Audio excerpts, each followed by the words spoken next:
Hey guys, we clone back to my channel. What if Naruto awakens Dark Wolf's spirit? Movie. Kyuubi had been awake for exactly 3 days when everything went to hell in a handbasket. He'd woken in a damp sewer behind the gilded bars of a cage with a massive headache and several years of missing memories. It had taken several hours of hard thought before the last night he could remember came back to him. Sealed again. And in a kit as well. A little blonde that looked so like the Yondaime that for one terrifying minute he could feel rage well up inside him like some living thing before it petered out and he settled onto his belly in the thin layer of water. He hated humans, so much, but kits were blameless of the sins of their parents. And who knew, perhaps this container would be different from the 2 previous. Yeah, he didn't believe that for a second. Better to withhold judgment for now and then be disappointed later when his new container turned out like everyone else. And so he settled back to watch as best he could. The kit was young, less than even half a decade, and he viewed everything through the milky innocence that only toddlers were capable of. From what little he had time to gather, the child was being raised in one of the newer orphanages in Konoha that had likely popped up after the attack. While no one paid over much attention to him, neither were they cruel or neglectful to him. His needs were seen to, he was taught and comforted and allowed things all the orphans had. Either no one knew that he was sealed in the kid or the caretakers didn't care and Kyuubi put good money on the first. He couldn't imagine this level of care so soon after the attack if they knew he was here. The kid himself was easygoing and happy, content to babble and laugh his days away. He was trusting in that way that young ones always are, and it was his trusting nature that got them into the mess he was witnessing right now. They'd come to the playground, a man and a woman with easy smiles and candy and coaxing words. They reeked of deception, of anger and ill intent, and Kyuubi wanted nothing more than to lash out with his chakra or shout something to this too young, too stupid child he was sealed in. But the seal was too new, too tight for his chakra to even begin leaking into the kid's system properly beyond the little trickle it currently was, never mind the level he would need to save his container. The candy was laced, and the kid was out between one lick and the next, tossed over the man's shoulder as they sprinted away from the village and didn't stop until the sun had gone down and the moon was high in the sky, just over the border of Hai no Kuni. Both were muttering about revenge and Kyuubi could only guess they were after the kid because of his father. Whether they knew that the Yondaime was actually the kid's father was up for debate, but they seemed just the side of deranged required to kill a toddler for a mere resemblance to a hated enemy. Kyuubi saw what was going to happen seconds before the man tossed his container to the floor, knelt down with kunai in hand and slit the boy's throat. Kyuubi's scream of rage and denial shook the very gates of his cage and life and color began to seep out of the sewer because of course, the Yondaime's seal tied their lives together. Desperately he lashed out with wave after wave of red chakra, over and over again. As life seeped out of his container's body, the seal loosened, allowing more and more chakra and it swirled out, rushing towards the gaping wound in the toddler's throat. All he could do was reattach all the important veins and arteries in his trachea, but that left the wound open to air and the boy was already in shock. For all that it had taken only perhaps 15 seconds in the world beyond the rapidly fading plane of the seal, it was almost too much for his little body. Any other toddler would be long dead, but not many other toddlers had massive constructs of chakra sealed in their bellies. Briefly, the thought of letting his container die and escaping had crossed his mind, but their lives were so closely and tightly entwined that he would have been well on his way to death by the time the seals was loose enough to even think of escaping, let alone made a successful one. But there was still the little matter of his container lying with an open neck wound in the middle of the woods. He had to think quickly, but he wasn't a centuries-old being feared by all for nothing. On top of that, he was a fox. He was much smarter than any of his other brothers and sisters, especially his stupid youngest brother, the worthless Tanuki. The seal was still too weak for him to do much, but he could feel the pull on his chakra was already more substantial than just an hour ago and it was feeding into the little star that was his container's own chakra. His idea came to him with a quick flick of his ears and he settled back down onto his belly, reaching one arm out so that a claw slid past the gates and sunk into the water on the other side. Carefully, he manipulated his chakra and swaddled the little star of the child and then flexed the tendril cradling the child's chakra, just enough for a pulse of pure chakra to roll out around his container. A call for help, that this close to the border would hopefully be picked up by patrolling friendlies. One pulse, another and then another. Kyuubi was sure his power was fading now. They had maybe a few minutes before they would both slip away to the pure plane. Kyuubi only hoped his plan worked. Han didn't leave the White Woods much anymore, preferring the company of his summons where he lived with them in the main warren.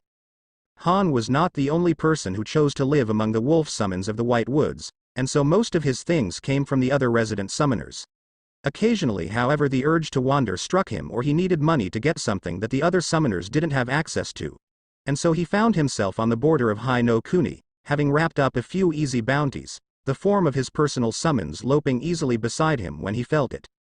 Shiroi's fur rose along his spine, not in anger but in terror. The lash of chakra was unmistakably a child's, pure and bright and soaked in desperation. Something heady and dark laced through it, but it was most definitely a call for help that could not be ignored. They set off through the woods at a dead sprint, Shiroi pressing at him the impression of blood and fear. Han found the child's crumpled form in the knotted roots of a tree, laid out in a puddle of blood that was his own, neck flayed open for all the world to see. Only Han's many years as a shinobi kept his food in his stomach as he ran forward, hands already flying through the seals for the summoning technique. The child was still obviously alive, if the chakra pulse was anything to go by, and Han had been taught the ways of the pack and he had a duty to do everything he could.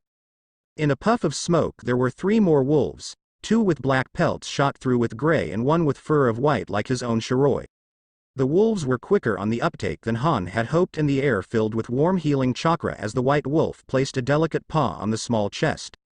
One of the black wolves met his gaze with milky emerald eyes. Han? The great creature asked, settling onto his belly and watching the white wolf work. The other black wolf settled next to the little body, another wash of warm chakra filling the air as it pressed its nose to the small leg. He was like this when Shiroi and I found him. If his chakra hadn't been pulsing, we'd have walked right by him. The wind is so still he was just out of scent range. The wolf sighed heavily and looked towards his companions. The white wolf was shaking her head, looking unhappy in the extreme.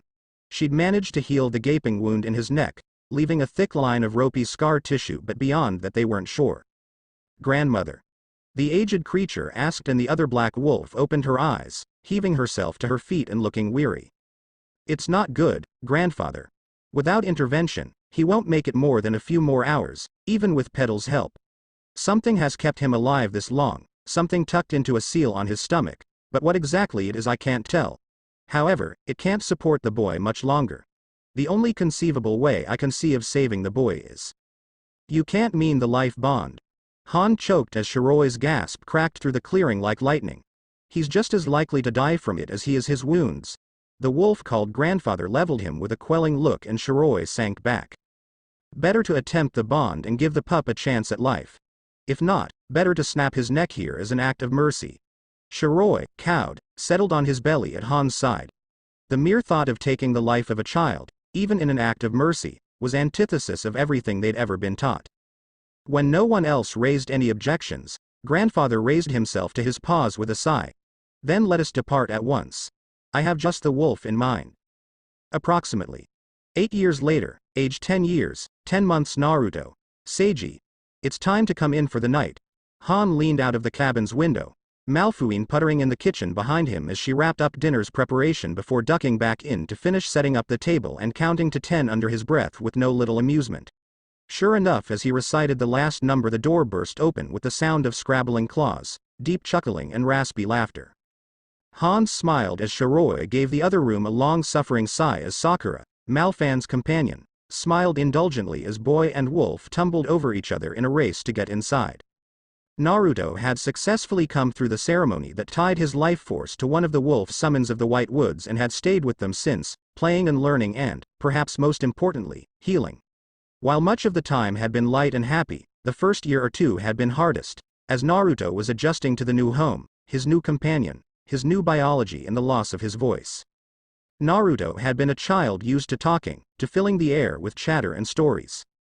To have that suddenly taken from him had been hard, and as a toddler he'd had very few faculties for dealing with the loss other than listlessness, rebellion and crying. In the end though, Naruto's bright, indomitable spirit had come through for him and he'd come into his own. Shortly after Naruto's 5th birthday, Seiji had gained the ability to speak as most wolf summons did, and through his companion Naruto had regained his own voice. Through their bond Seiji was able to hear his companion and speak for his human, and with that return to him Naruto blossomed. Speak of the devil. Naruto darted into the room, his raspy laughter ringing as Seiji bounded in after him. Seiji was on the larger side for a summons his age, standing at 5.5 foot at the shoulder and 7 foot from nose to tail, his timber-colored pelt thick and soft. He shared his mismatched amber gold and blue gaze with his human companion. Naruto, in direct contrast to his wolf, was on the small side for his age, almost alarmingly so, and looked more like an 8-year-old than a boy going on 11. Even with his training over the last 4 years, he was slim and short, and his shinobi pants and long sleeve would have hung on him if they'd not been tailor-made for him, bound at the ankles and wrists with white bandages. The high collar of the long sleeve had the bonus of hiding the scar on his neck which, though it had lightened some with age, still stood as a stark reminder of his brush with death as a toddler. His hair fell in silken blonde strands on his left side, curling just the slightest amount at his chin, while the right side of his head had been shaved close. The whisker marks he'd come to them with were slightly thicker, and his teeth gleaming and powerful in his grin, while claws adorned his hands and feet as he happily went barefoot. Table, you two. Those paws of yours had best be clean, Naruto-kun and Seiji. If I see a single burr in your pelt, you'll be helping Sakura harvest mouse bile to treat the tick infestation in the East Warren. Malfan's voice came from the kitchen, and both boy and wolf shared a bright odd-eyed glance before they were off to the bathroom in a blur of claws and fur. Sakura sighed and stretched out, her gray-streaked tawny pelt glinting in the low lamp light as the sounds of scuffling and playful growling filtered down to them. Of course they'd turned hand-washing into a competition, in the way only young boys could. It's going to be far too quiet when they leave next week. Sakura's voice was creaky with age, and Shiroi huffed in unhappy agreement. Han sighed because it was true. While everyone lived in close proximity and they would never be alone, Han, Malfuin and their companions had grown used to the sounds of young ones constantly about. Grown used to furs and scarves and shinobi shirts scattered all over, the sound of claws clicking on wood and raspy laughter. Naruto had been with them since he was just a bit past 3 years old, Seiji with him every step of the way. But in a week, Naruto was returning to Konoha, as per their agreement with the Sandame Hokage. It had taken some negotiation to convince the village leader that Naruto was better off being raised by them, among the love and support of the White Woods wolves. The village wouldn't be prepared to teach him how to fight or utilize his bond with Seiji, that they wouldn't know how to handle Naruto's changed biology. The boy was essentially half wolf now, his life and chakra and spirit all tied up with his companion and his companions with his. Or, technically, companions. Grandmother had caught on instantly that Naruto had had something sealed in him, even before he was bonded, but it wasn't until Naruto was 7 that they figured out what, or in this case, who was sealed in the boy's gut. The Kyuubi. It had taken some doing, some dire threats of tightening the seal so much he would never see the light of day ever again before they could hash out an agreement with the massive chakra construct. He could view the outside world and contact his container as he pleased, and Naruto would be allowed to train to responsibly utilize the fox's power. So long as Naruto treated him with respect, the fox wouldn't unduly influence his vessel in a bid for release. It wasn't necessarily when either party wanted, but it was a tolerable compromise. That had been one hell of a message to send to the old Hokage. They'd gotten a monkey summons back who'd borne an entirely unimpressed look and a scroll detailing why the older man thought that it was a horrible idea but also hoped that it worked. Naruto's status as a Jinchuriki was a SSS class secret in the village, known only to the Hokage and one living Anbu. Not having to worry about the fox vying for control of his vessel would make keeping the secret so much easier. It had been at that point that Hokage had gotten more insistent that Naruto return to the village to join the ninja forces. Considering Naruto wanted to become a ninja, it wasn't a hardship, but the timing had been argued over for months before it was decided that he would return shortly before his 11th birthday for the year that would have been his final had he attended the academy from the very beginning. This would allow Naruto to integrate with peers his age before he enrolled in the ninja forces. Naruto, while sad to be leaving the White Woods, was also excited to begin his journey and to meet more human kids. He loved the White Woods and its inhabitants dearly and knew he would always be welcome back with open arms, but part of him yearned for human company as well. Seiji was just happy to venturing forth with his human on what he viewed to be a very excellent adventure. They came clattering to the table and Naruto launched himself into his seat, Seiji taking up his usual position right at his back, his massive head on the small shoulder, and they both attempted to look piteous at their empty plates. Han laughed as he started dishing up meat and Malfuin ran a soft hand over their heads on her way to her own seat. God, they really would miss them. Kakashi shifted in the shadows of the guard tower, rolling his shoulders as he waited for his signal. He had no idea why the Sandaime had been so insistent that he be the one to meet this new person at the gate when it was just as easy for any other Anbu to do it. However, let it never be said that the Hokage wasn't prone to his flights of fancy, so here he sat with the sun high in the sky, waiting. Another half an hour passed when the wind brought him a scent and he straightened up slightly, drawing another breath. Mint, vanilla, wood smoke and the distinct smell of warm fur. An odd scent impression but not unpleasant in the least. A minute after the scent reached him a form crested the ridge that led to the gate. The form clarified into a wolf, far larger than any wild specimen, and plodding along beside him was a boy, small and barefoot, dressed in dark gray shinobi wear. Their heads were turned towards each other, having a silent conversation, and the boy was smiling, an excited hop in his step.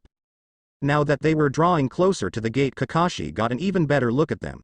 The wolf was probably 5.5 feet at the shoulder and leanly muscled, moving with the deadly grace of a predator despite its huge size. Its fur was a natural timber color and its eyes were mismatched, one amber gold, one sapphire blue. Across its back was a pair of saddlebags made of leather. Not entirely out of the ordinary, the wolf could be written off as summons or an animal. No, it was the boy who caught his attention, took his breath from throat. He was small and blond. His cheeks were whiskered, 3 marks on each cheek, and his eyes were mirrored by his lupine companion, one sapphire blue, the other amber gold. Naruto. Gods, it was Naruto, Minato-sensei and Kushina-chan's son. The little boy he'd seen for all of 5 minutes after their deaths and then been forbidden from seeing again. And then he had up and vanished 2 weeks after his 3rd birthday. Kakashi had been a part of every search party that had gone out he could physically handle, and some even past that, before they had suddenly been called off with no warning and told that Naruto was safe. Kakashi had begged for information, just to be sure that he was well and truly safe and looked after, swore not to go looking for him just so long as he knew Naruto was fine, but the Sandaime had refused him, told him it wasn't his place and he still wasn't allowed to know anything about Naruto. It was the first time in a long time Kakashi had actively considered insubordination in that moment. After that he had embroiled himself so deep in Anbu, in every single long-haul suicide mission he could get his hands on. He pushed away his friends and his team, to the extent that he could anyway, and it wasn't until Genma ended up hauling his burned and nearly dead body back that the Hokage had put a stop to it and shown him one of the update letter from Naruto and his caretakers. The first half of the letter had been an update for the doings of a 6-year-old Naruto for that month, and the second half had been the wobbly writings of an enthusiastic child, along with a crude drawing of a young boy and a spindly-legged wolf. And while Kakashi still hadn't been privy to the where or the who of Naruto's childhood, Sarutobi and he had struck a deal. Kakashi would work to pull himself back from the brink, and in return the Hokage would let him know that reports were still arriving and he was allowed to read some of them. It wasn't perfect, wasn't what he wanted, but for the time being it was enough. Naruto was alive, and judging by the tone of the reports and the boy's add-ons, in good health and happy wherever he was. And now he was here, walking towards the gate and looking so much like his parents that Kakashi was frozen in place, fingers gripping his pants in an uncharacteristic loss of control. How was he going to do this? Even with the hairstyle, the long blonde locks falling into his blue eye was so much like his father, but his expression of barely contained excitement and delight was all Kushina. Darkness rushed up to greet him. Naruto drew up to the grand gates of Konoha, excitement settling in his gut. He was here at last. He'd meant to summon himself a little closer than he had, but he'd gotten the seal slightly wrong and he hadn't been able to tether to it properly and popped out 5 miles from the village instead of 3. As it was, he ended up just happily strolling in the late summer heat, gnawing a strip of boar jerky. The usual one-sided conversation that usually hung around them was absent as they both simply basked in the heat and beauty and excitement of the beginning of their new journey. Hai no Kuni really was quite gorgeous, and considering that Naruto had grown up in the almost ephemeral earthy glory of the White Woods for as long as he could remember, that was saying something. He stopped just long enough to draw up the scroll the Hokage had sent back with one of the messengers a month ago and tossed it from hand to hand. Papers allowing his entry into the village with permission to not be separated from Seiji, and an appointment slip to meet the Hokage at 2 o'clock this afternoon, a couple hours from now. He closed the saddlebag and strode fearlessly up to the gatehouse, making sure his smile hid his teeth. He knew his teeth unnerved civilians, but it was a little too hot to wear the woolen face mask Malfuin had made him to cover his more animalistic facial features. He'd have to invest in one made of shinobi materials at the first opportunity. Papers, please. The board gate guard mumbled and Naruto handed the scroll to him, and the shinobi took it easily, unrolling it to read the contents before jostling his partner and showing him the scroll.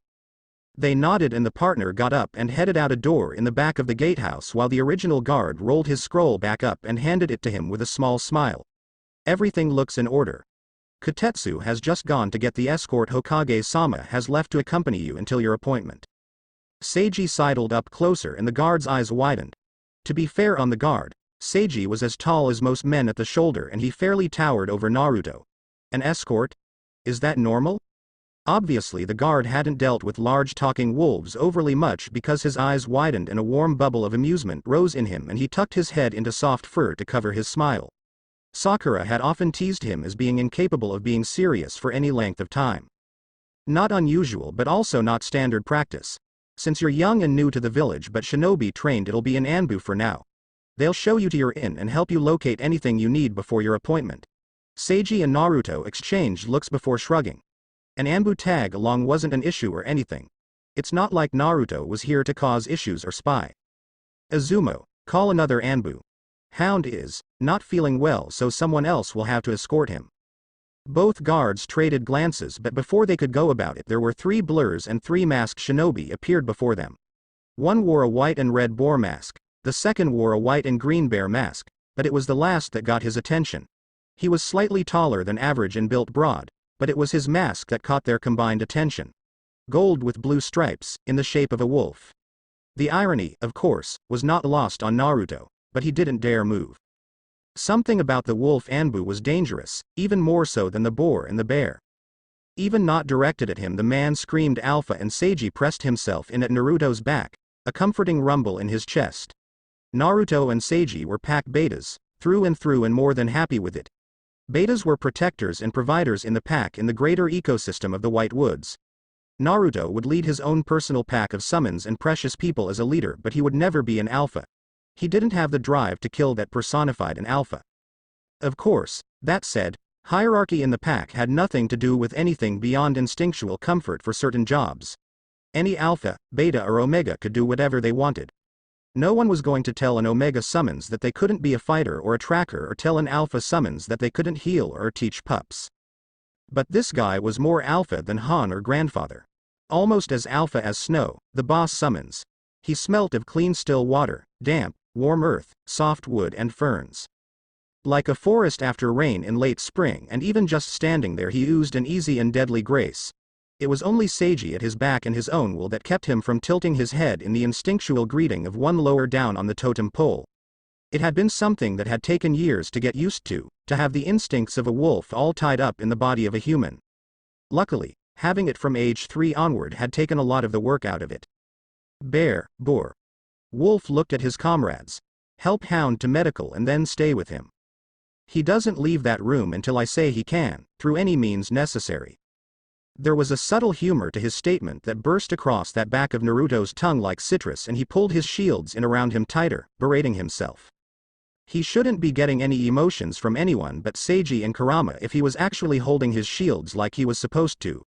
Getting Kurama's ability to sense chakra and emotions was a huge boon to his tracking capabilities and combat effectiveness, but they were abilities born of having a Biju sealed in him, so they were strong if he didn't keep them in check and could easily overwhelm him if he stretched too far or there were too many people.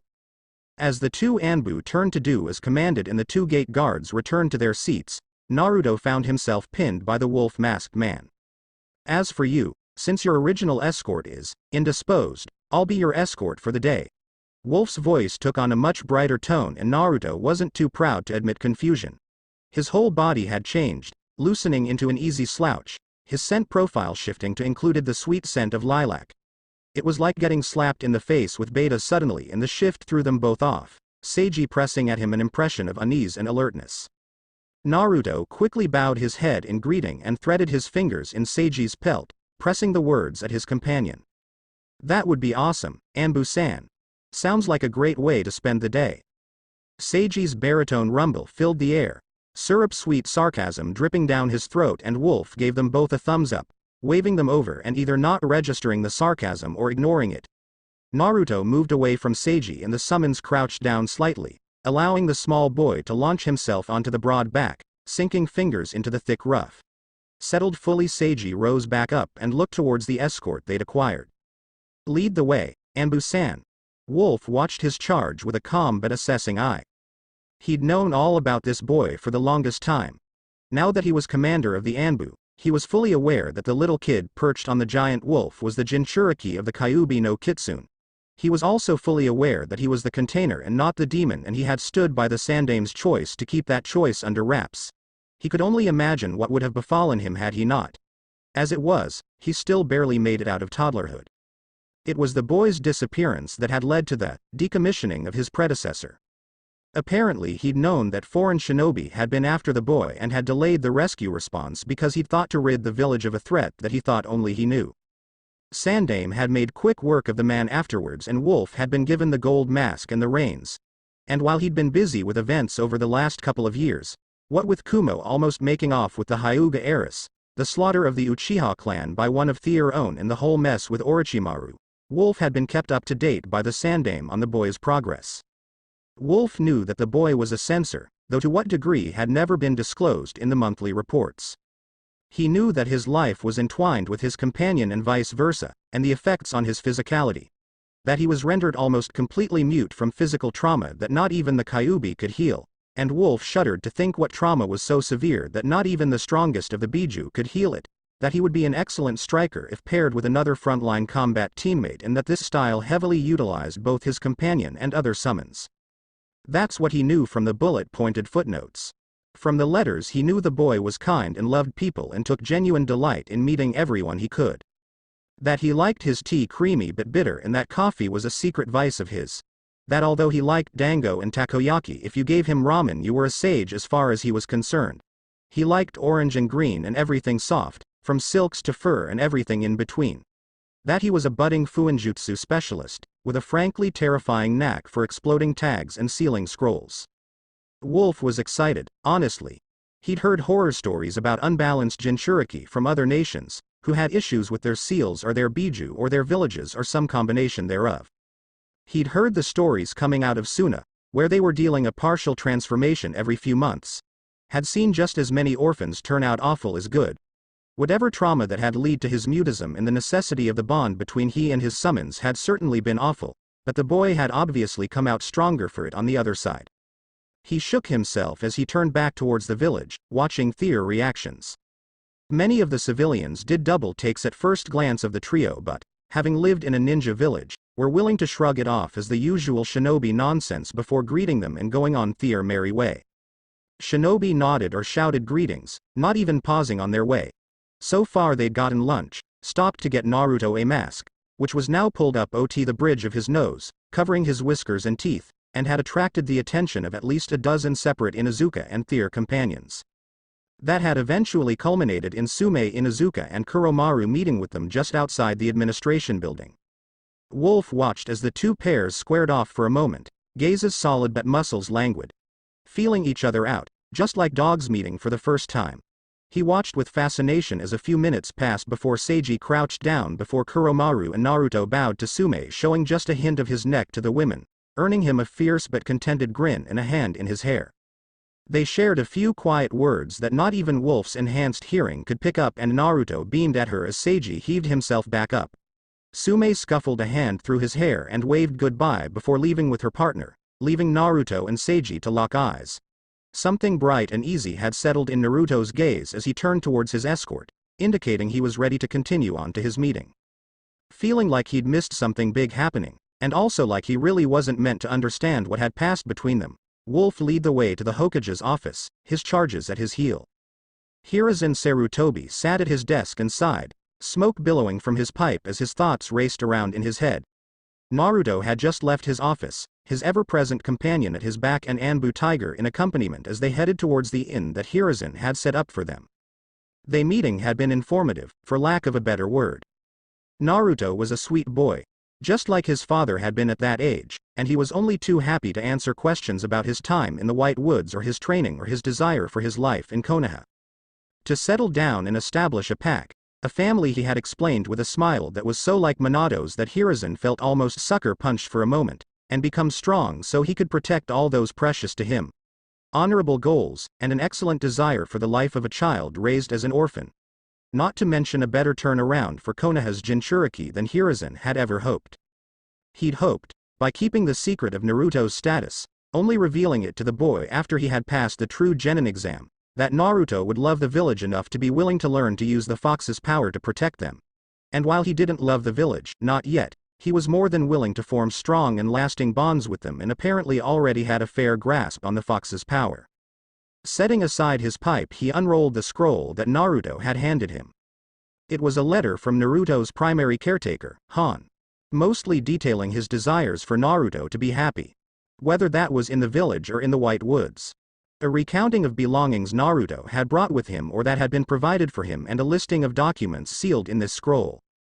Meant only for Hiruzen and his most trusted, which included medical records and another, smaller scroll cheekily labeled the care, feeding and handling of your half-wolf, half-man shinobi, which apparently contained information on the bond, its effects on Naruto and his partner, and other information that they thought he'd need to best handle having Naruto in his forces. The more he read the small scroll, the more and more he was reminded of the Inuzuka and of the Hokage of old. Hiruzen had been young when Konoha had first come together, but he could remember the wild Inuzuka and their companions, which were not just dogs, but wolves and coyotes and every mix in between, and that their instincts ran deep. The Hokage had been much the same. Wolf touched his uncle had murmured with equal measure of awe and trepidation. Sharp-toothed and wild-eyed, the Hokage were a terror on the battlefield. Sadly, while the Inuzuka blood had bred true and they still retained most of their feral instincts, the Hokage had fallen, as all the most powerful clans usually did, and they were down to one, whose blood had almost none of the power of his ancestors.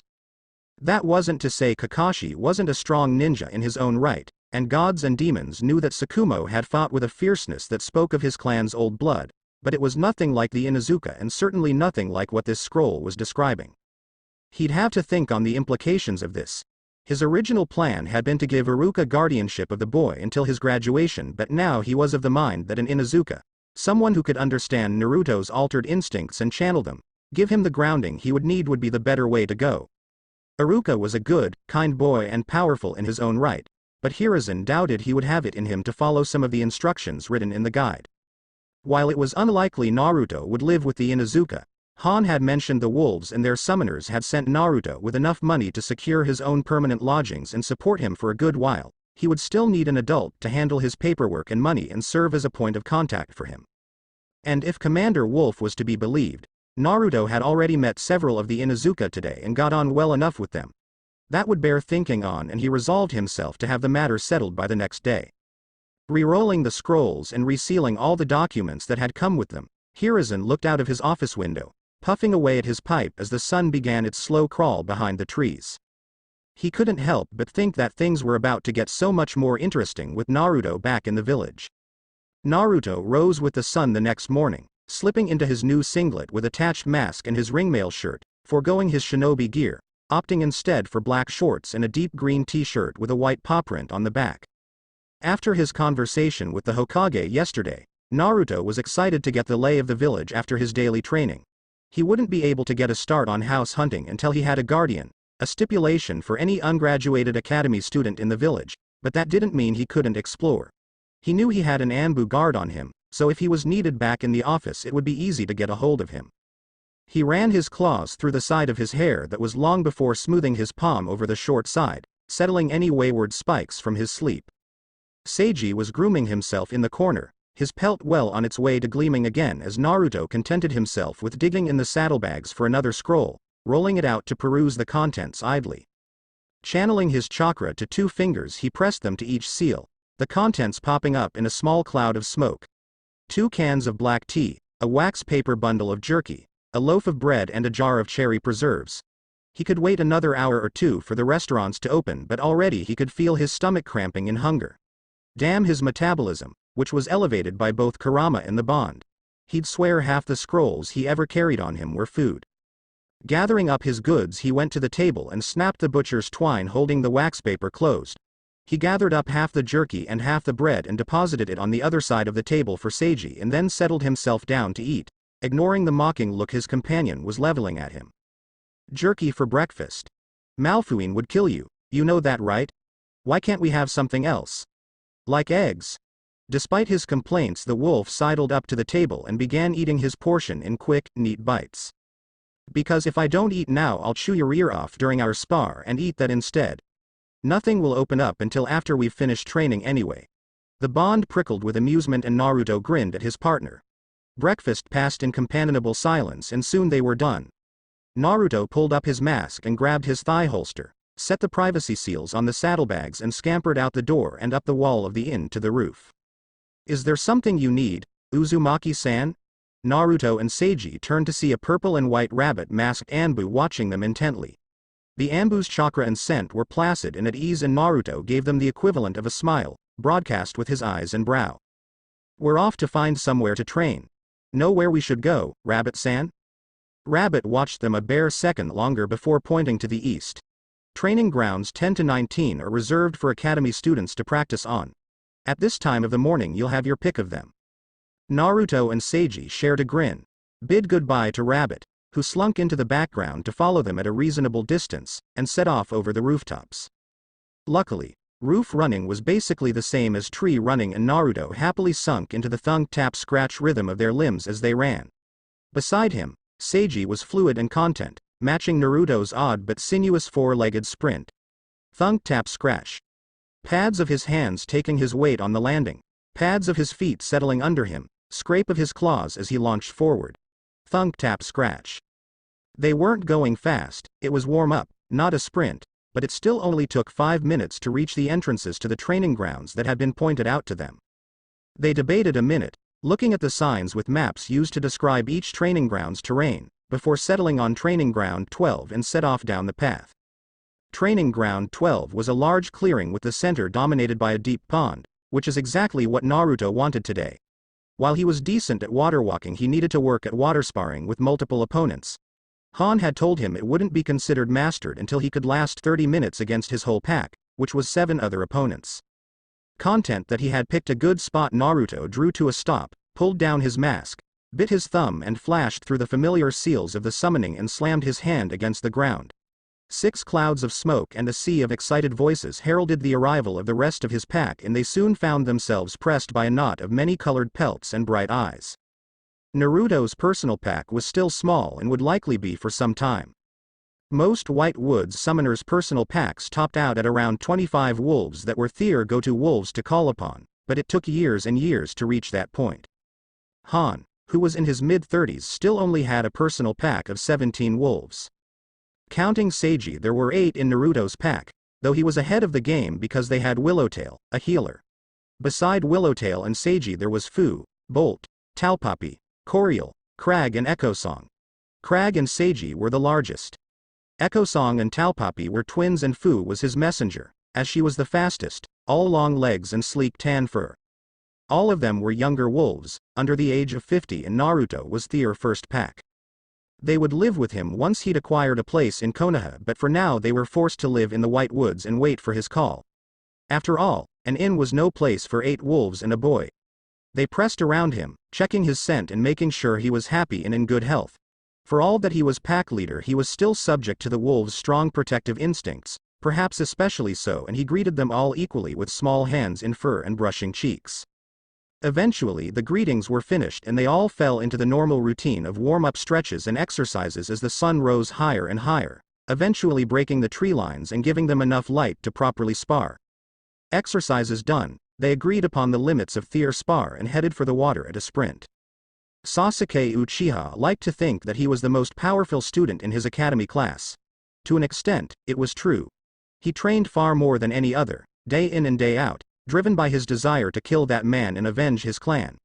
It had been the driving force behind his advancement for almost 5 years now, ever since that fateful night when he'd come home to find his entire clan slaughtered.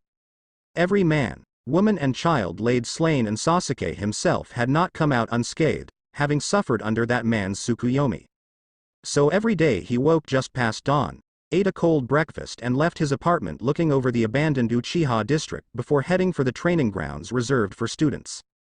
Training Ground 11 was his usual choice, as it had reinforced target dummies with seals that could stand up to the various fire jutsu he was working on.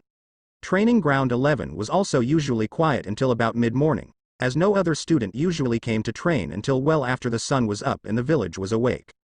So it was his surprise when, upon arriving at the turn-off for the student grounds, he could hear the sounds of combat. Pitched combat at that, if the sound of jutsu and snarling were anything to go by. It wasn't coming from 11, but rather next to it, in 12, and it was only the thought of a moment that had his feet turning down the path to 12 instead of his usual. Either some chunin or jonin had forgotten these grounds were reserved for students, or there was someone who he needed to see. Breaking the tree line, he stopped, jaw-dropping in astonishment, though he would never admit it. In the very center of the training field, on the surface of the large pond no less, there was a seething, roiling mass of fur and fangs, and at the very center of it a small boy could just be seen, fingers dug into a tan wolf's face, feet kicking viciously at the wolf's chest until the wolf crashed to the water's surface with a squeal before she scrambled back off the water's surface.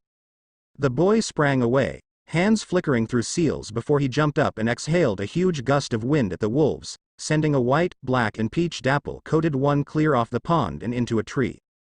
Before he could correct, a big brown wolf surged up and sank flashing teeth into the boy's leg, throwing him down to the water with a huge splash, and a white wolf darted forward.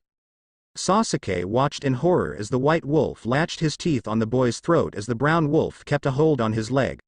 The air was still and tense for a moment, and Sasuke ready to kunai.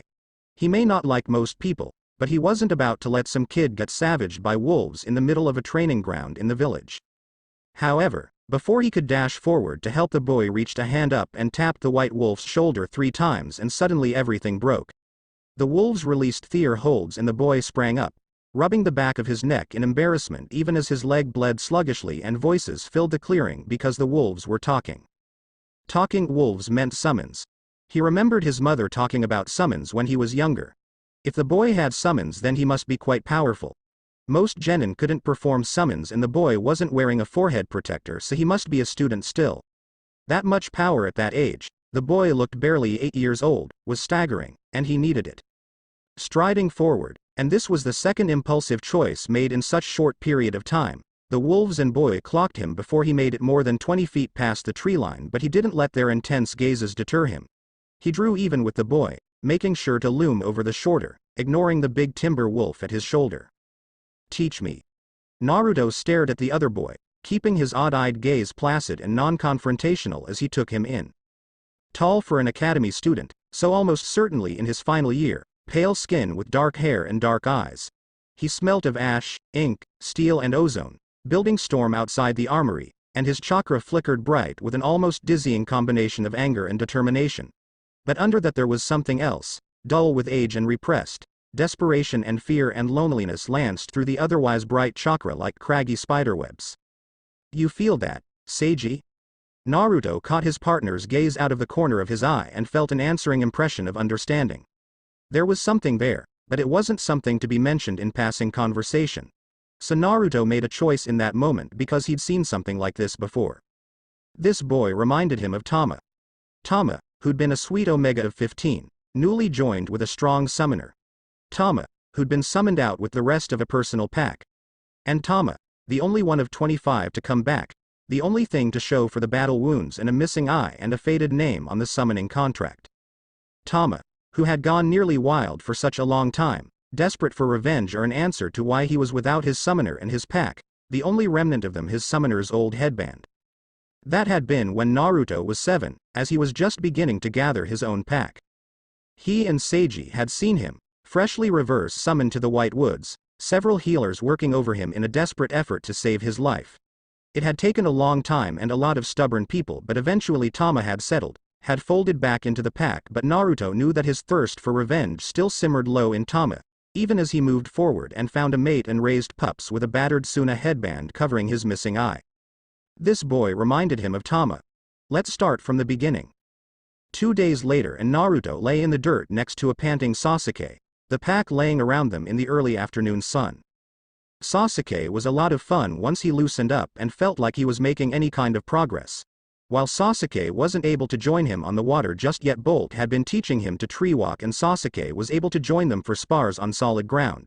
He'd, at first, been hesitant to spar against the wolves seeing as he didn't have claws like Naruto did, but it only took one dunking courtesy of Talpapi before he was sold on the idea. Beside him Seiji pressed at him forest after rain in late spring and Naruto rolled over just in time for Ambu Wolf to jump down in front of where they were laying. Uzumaki Naruto, Hokage-sama wishes to see you at once in his office. Naruto nodded to show his assent, rocking up onto his feet and stretching the last of the kinks out of his back. Message delivered. Wolf jumped away again, but Naruto's senses could detect him just a few dozen meters off in the trees. What could the Hokage want you for?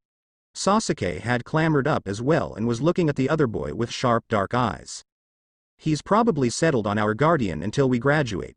Means we should be able to go house hunting soon and we're gonna be gone for the next week or so. Meet back at 12 next Friday. Seiji nosed Sasuke as he spoke, and despite the boy's desire to keep up the strong facade, Naruto could see the barest flicker of pleasure at the contact. Seiji whirled around and nosed Naruto until he hopped up on his back and they set away at a sprint, covering the rooftops in easy loping strides. The Hokage's secretary let them through as soon as they arrived and they padded into the office. The Hokage was there, sitting behind his desk with his hands clasped looking pleased, and Sume was there as well with Kuromaru, the scent of hot sand, dry wind and warm fur, predator laying on hot dune, brought a warm shiver as how very alpha and safe the woman felt wrapped around him. She was like Han in that she was everything an alpha was described to be. That they had only met her once and yet that she felt as such was merely a testament to her power and abilities. Though, he supposed, one didn't get to lead a clan of wildfolk by being anything less than pure alpha. Hokage-sama. Both Naruto and Seiji bowed before being seated next to the other two, and the Hokage leaned back, puffing his pipe absently while he smiled genially. Naruto rather liked the Hokage. He reminded him a lot of grandfather and Leaf Shadow Oji-sama, with his calm and poise but with power simmering underneath his skin, like a barely contained wildfire. The meeting went exactly as Naruto thought it might. The Hokage had a guardian lined up when Naruto had first arrived, but after reading the scroll that Naruto knew the older summoners had sent along, decided that the Inuzuka would be better caretakers for him. When the Hokage had brought it up with Sume, she'd stepped up with no hesitation and offered to take him on, recognizing the kindred spirit in him. Naruto and Seiji were both well pleased with this turn of events. Being raised in the White Woods meant that, while Han and Malfuin and the other summoners had trained him and spent a fair amount of time with him, he'd been mostly raised by the summons themselves. Han often joked that he was more wolf than boy at this point, regardless of the bond's even split, with all the instincts and desires that came with it. And of course the older summons had regaled him with takes of the Inuzuka of old, who'd once held the wolf contract and passed it down on the family line before it had been lost about a century before the founding of Konoha. Sume would see to his care and help him manage his money and locate his own home. What role she would take beyond graduation from the academy was up to them, but in the meantime she was responsible for him. Eventually the meeting wound down and they left the office, their partners trailing behind them. Come on. Let's get some lunch and talk about getting you settled in. He nodded and bounced after her, content for the moment to frolic like a pup at her side, basking in her presence. Han made him feel like this, and Han had been his primary human caretaker for years, so it was amazing to have this comfort again, even after only being away from it for a few days. Eventually they strolled into a barbecue restaurant and took one of the booths tucked away to the back and ordered their food. Sume had to explain how the grill worked, as Naruto had never been to a restaurant like this before, but soon they were making way on their order while the canines shared a bowl of beef cuts between them. Eventually the food was done and they were sipping tea when Sume broached the topic of his plans. Do you want to stay at the inn until you find a place, or do you want to come stay with us at the compound? I'm sure my boy would be more than pleased to have you around. You'll be in his class at the academy and there's several others in the clan around your age. Naruto paused and thought it over. I'd like to be near Pack again, but... The wolf came over and settled his large head on his human's lap, snuffling his hip. Pack would be nice, but as someone new, brought in by the Alpha onto their territory, accepting him would require a show of submission on his part, to show he wasn't here as a threat. It wasn't that Naruto necessarily minded the shows of submission. There were 1,001 ways to show submission in a pack, and he'd probably done 100 of them in his time in the White Woods, but he didn't know the depths that instinct ran in the current Inuzuka clan. Would a scuffle and pin suffice, or would Sume be required to properly put him in his place? Naruto had gone through that once. An older summon who thought he'd gotten too uppity and had thrashed him across a clearing before setting his teeth in the back of Naruto's neck and a heavy paw between his shoulders, holding him down until he'd been limp and whimpering underneath him. Not his favorite. However, there was the fact that Naruto had been raised around pack and he didn't know how long it would take to build his own up from what it was, let alone match it to what he was used to. While Sasuke was a good prospect, Naruto didn't know how long it would take to make headway with him, let alone if he would be amiable to joining the pack. Stealing his nerves, he met Tsume's gaze as Seiji raised his head to speak. "We'd like to stay with you. We miss pack. It's too quiet at the inn, without the others, and who knows how long it will take to find a suitable den for us. We'll be useful, we promise. We love pups and cooking, and we can lift our fair share if we have." Sume cut off Their ramble with a hand on Naruto's head, making sure to drag her claws gently as she ruffled the silken locks. "I'm sure you'll fit in just fine. And you're still a pup yourself. Help keep the kennels clean and the house in order and we'll be fair." Naruto smiled. Naruto stayed 2 more nights at the inn, waiting for the clan meeting that was meant to happen at the end of the week so his show of submission and Tsume's acceptance thereof could be seen by as many people as possible. However, the days were not spent idle by any stretch of the imagination. Sume took him to set up a bank account and meet with a ninja real estate chunin, who took his preferences into account and told them to come back in 3 days, when he would have options that would fit his criteria that they could go look at. She also introduced him to Hana and Kiba, her kids. Hana was a chunin already and was working in the clan's vet clinic, which also served the other nin animals of the village. She was happy to meet him, complimented Seiji on his shiny coat and welcomed him with a smile. Kiba welcomed him as well, but in that way all young headstrong canids did. By play wrestling. Both boys were betas and the play fight was mostly a test of strength and to feel each other out rather than an attempt to assert dominance. Eventually Sume broke them apart with a sharp whistle and a long-suffering but warm grin. Kiba was going to introduce him to others from their academy class the week after the meeting, and Naruto looked forward to that. He desperately wanted to be around others his age. Kiba reminded him what he was missing, in having a companion his own age and one that was human. Today Sume was introducing him to a friend of hers, a fellow Tokuho named Shiranui Genma, who was well versed in shinobi sign language and had offered to teach Naruto. While Seiji was an effective translator, it could be hard to tell who he was talking for sometimes, and verbal communication wouldn't always be an option for missions. Most shinobi in the village that were ranked chunin or higher had at least a conversational familiarity with the signs by necessity, and fingerspelling was always an option, but Sume knew that many of the jonin who were in the sensei lottery for Naruto and Kiba's class were passably fluent. Naruto got one look at Genma, got slapped in the face with the scent of spiced silk scarf on misty fall morning, the almost overwhelming feeling of omega and bright gold and green chakra, and turned towards Seiji with something fierce and wild in his odd-eyed gaze. "This one is going to be mine." The surety of his statement blazed down their link just as Genma whirled on Sume, Senbon clenched in his teeth.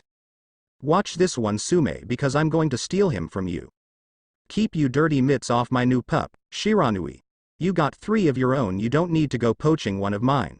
Tsume's growl was playful and Naruto didn't bother fighting the bloom of warmth in his chest, both at Tsume's claiming him as one of her own and Genma's reciprocation of possessiveness. The two bickered back and forth for a moment while Seiji poked quiet fun at his human's declaration, playfully reminding him that he couldn't just claim other humans as his own. Eventually they settled down in the grass under a tree and Genma walked him through the basics of the alphabet of the signs and gave him a book on it to read until their next lesson. Afternoon gone, it was time for the clan meeting, and while Sume held court with the mass of Inuzuka and Their partners in the compound's grassy courtyard, Naruto and Seiji sat tucked away in an alcove to wait for Their turn. Naruto could tell when Sume announced her guardianship of him because the chakra mass outside shifted. There was no outright hostility, only a wariness and a curiosity threaded through the air. He knew several of the Inuzuka had met him and his entrance into the village had not gone unremarked, so many others knew of him. When Sume called them out he made sure to keep his head high and eyes clear but his body unaggressive. No words were spoken by anyone as he drew up with Sume and Seiji with Kuromaru. There was another moment of silence before Kuromaru strode forward and nudged Seiji in the shoulder briskly, and the big wolf went down easy, rolling onto his back to show his belly. With his partner subdued, Sume approached Naruto with the easy confidence of an alpha on her own territory. She was of average height for an adult, but she still towered over him by over a foot as they locked gazes. Finally, she reached forward with a clawed hand and wrapped it around his throat, applying pressure enough that he could feel it but not enough to set off anything like a panic. He let his legs go lax as she bore him to the ground on his back, keeping her grip firm, planting her other hand on his stomach. 2 kill shots, if she closed her grip, and his response was to let his body go completely lax, crooning in a soft register. Any tension immediately left the entire clan at the display. Thier Alpha's dominance firmly in place and unchallenged in Sume helped him up with a rumble of praise. Others surged forward to meet him, and he and Seiji found themselves in a whirlwind of fur and happy greetings. Naruto found his new home 2 days before the academy was due to convene for the year, and it was Sasuke who ended up helping him. Tucked away behind the Uchiha estates deep in the woods between them and the Inuzuka and the old Hokage estate was a patch of acreage with several buildings on it in a circle. There was a house in general disrepair, 2-storied and open-floored, with a connecting short skywalk to another large building which housed a dojo, armory and several other useful rooms. There was a pond and the center was packed earth, perfect for training. The whole thing was surrounded in tall grass that came up a couple feet, and all around that was thick trees. It felt good, honestly, and the entire pack, once he summoned them, agreed. Secluded enough to give them privacy but near enough to the Inuzuka, who already felt like family, and to Sasuke, who was warming up to him quicker and quicker, and it was large enough that Naruto could comfortably expand his pack, both with 2- and 4-legged members. The property was easy enough to close on, since no one had been interested in a property of that size, and Sume took him to the tower to secure a few genin teams to handle the repairs and cleaning up, since he was going to be busy at the academy. The teams would have it habitable in 2 weeks, so Naruto put off shopping for the stuff he would need to furnish and decorate the house. Instead, he spent time with Kiba and a few of the other clan heirs and trained with Sasuke, continuing to work on the other boy's tough outer shell. 6 months later, Sasuke watched as Naruto lounged on one of the large flat rocks around the pond, his fur cloak shifting as he basked in the weak winter sunlight, Seiji laying next to him curled into a ball. While Hai no Kuni didn't receive much in the way of snow, the air still took on a fairly prevalent chill in the wolves, and he spent much of their free time on these rocks between training and homework and classes, since they absorbed heat and held it. For all that Naruto ran warmer than the average human, he hated the cold with a passion. On the rock beside him, buried under Crag's mass, Sasuke shifted and turned towards his friend. Friend was probably a good label, right? Sasuke spent most of his time here at the den, even most nights now. He would never admit it, but the den was a hub of activity from sun up to sundown, and it felt good to be surrounded by life and activity after the desolate stillness of the Uchiha compound. Naruto's pack was always in and out, and there were dozens of other visitors on any day, most of them friends or family members of the pack, or they were visited by other prospective pack members. The Inuzukas visited often, and Genma visited every other day in the evening for sign lessons, while some of their classmates came by as well, meaning they were often only alone during sleeping hours. Sasuke would never say it aloud, but he wished more people treated him like Naruto and the wolves did.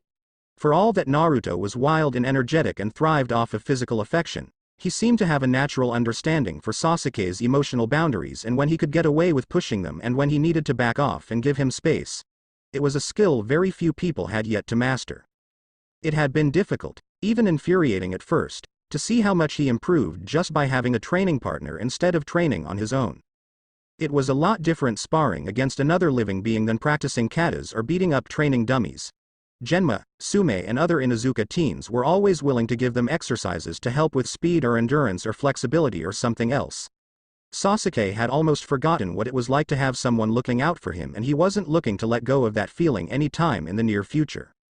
Steeling himself, he channeled his own inner recklessness, what little of it there was all things told, and turned towards his friend.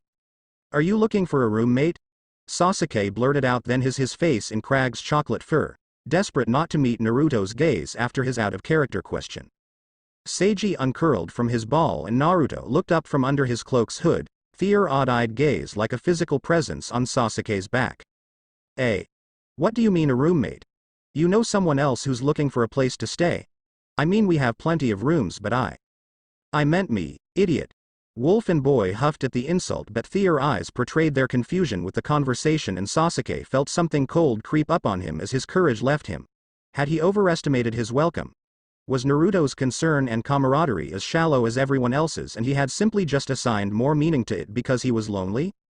Naruto hefted himself up on his haunches before he leapt nimbly over to the basking rock they were on, Seiji following him over and boxing Sasuke in from the back.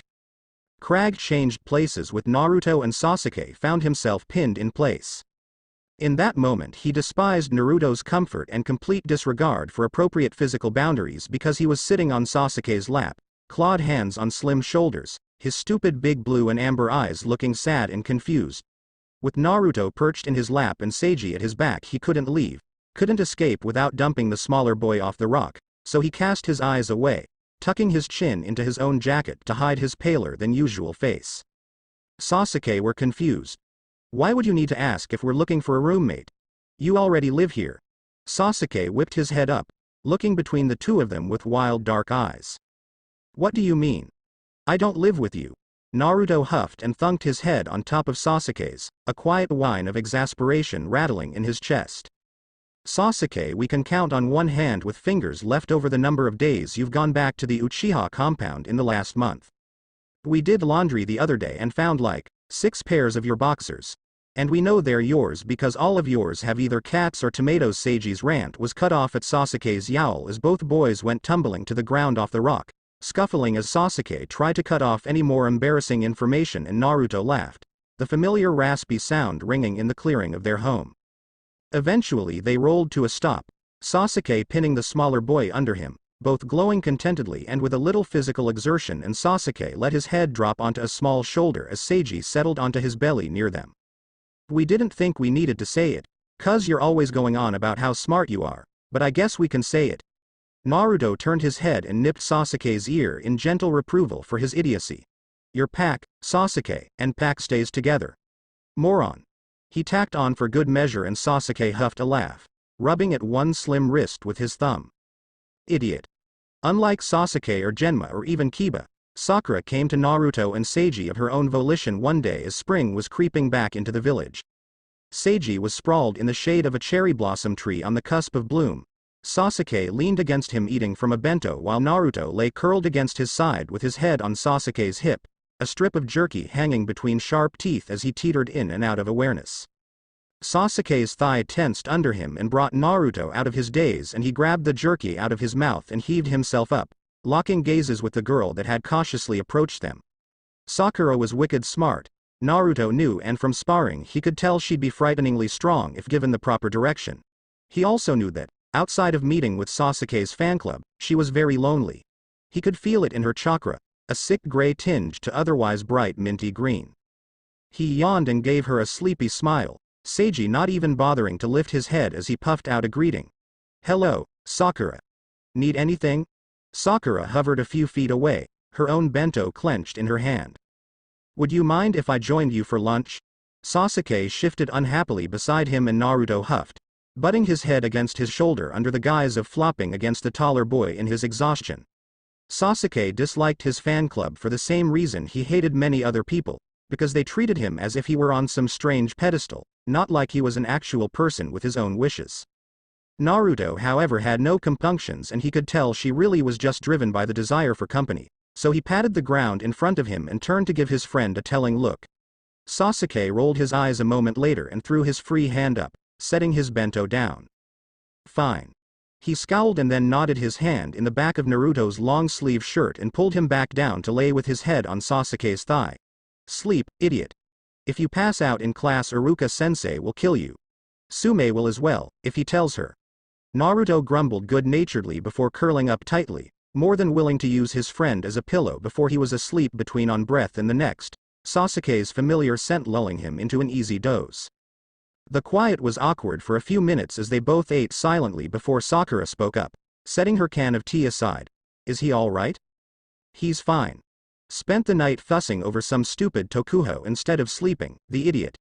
Despite his harsh words, the hand that fell onto blonde locks was gentle, rubbing across them as the creases around his dark eyes eased into something softer. They ate a while longer before Sakura set her bento down with a soft thud, looking at him through narrowed green eyes.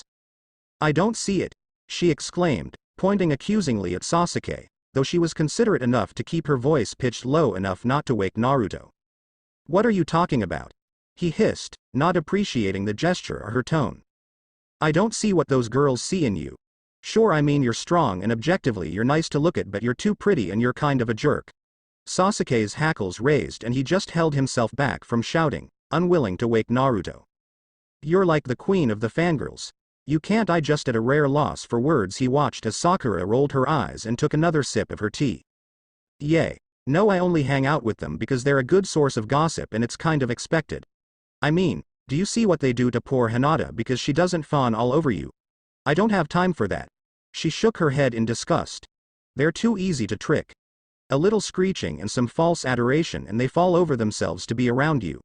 If any of them besides Ino and I make genin, I'll eat my scrolls.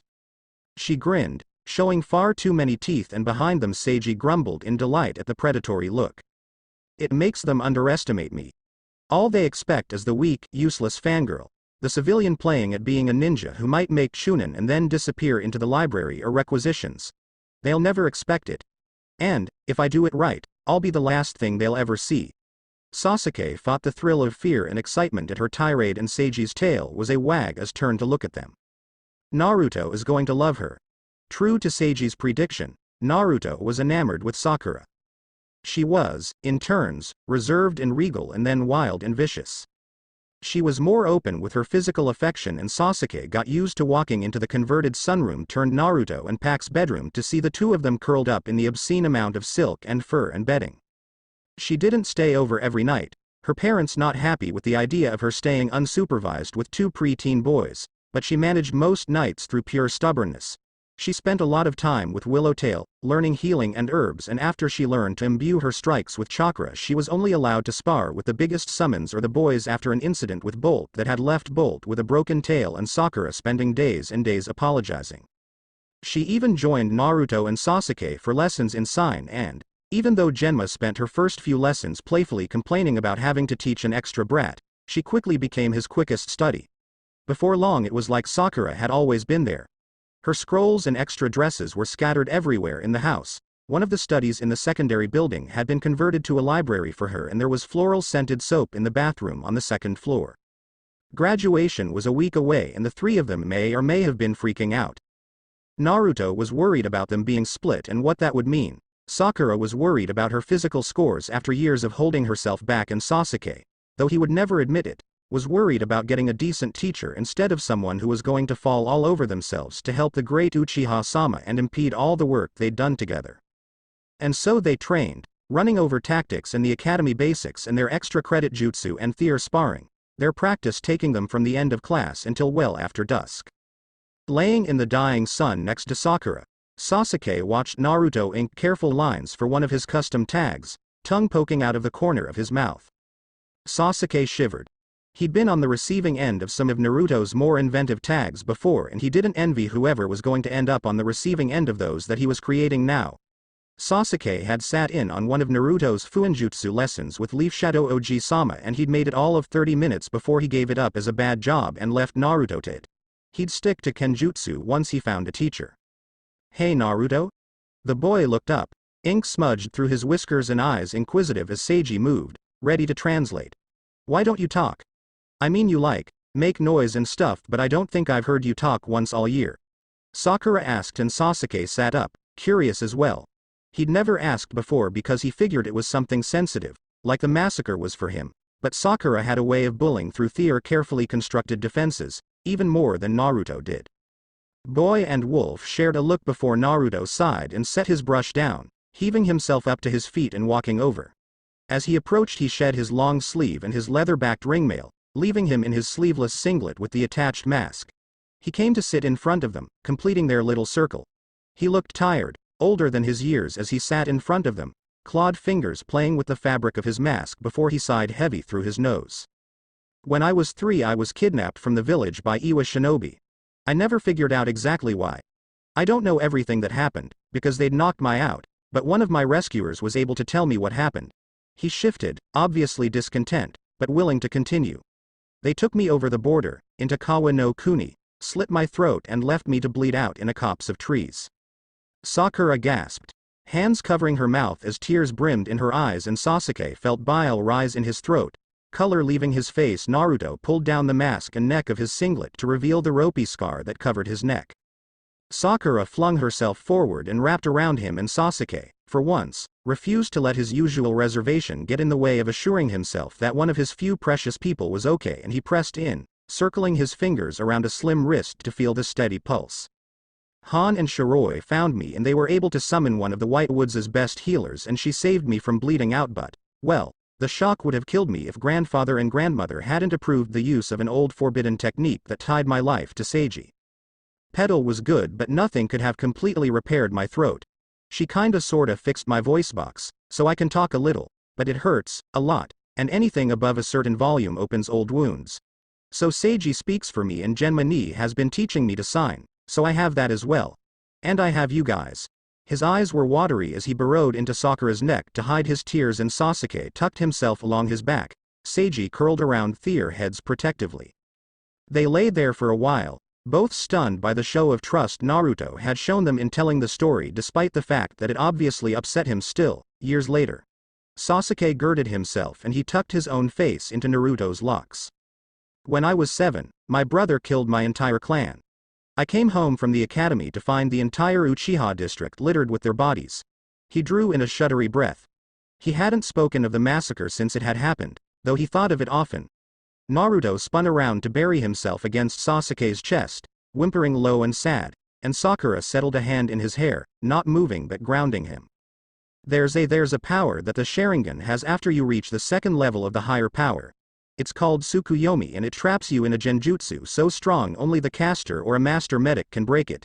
And he made me watch him kill the entire clan, over and over, for what felt like days, even if it was only seconds. They were all crying now, but no one called attention to it, too afraid to break the spell of their stories in the shimmering heat of early summer. He wants me to be angry and chase him and kill him, but he sucked in a breath. I don't want to be so angry all the time.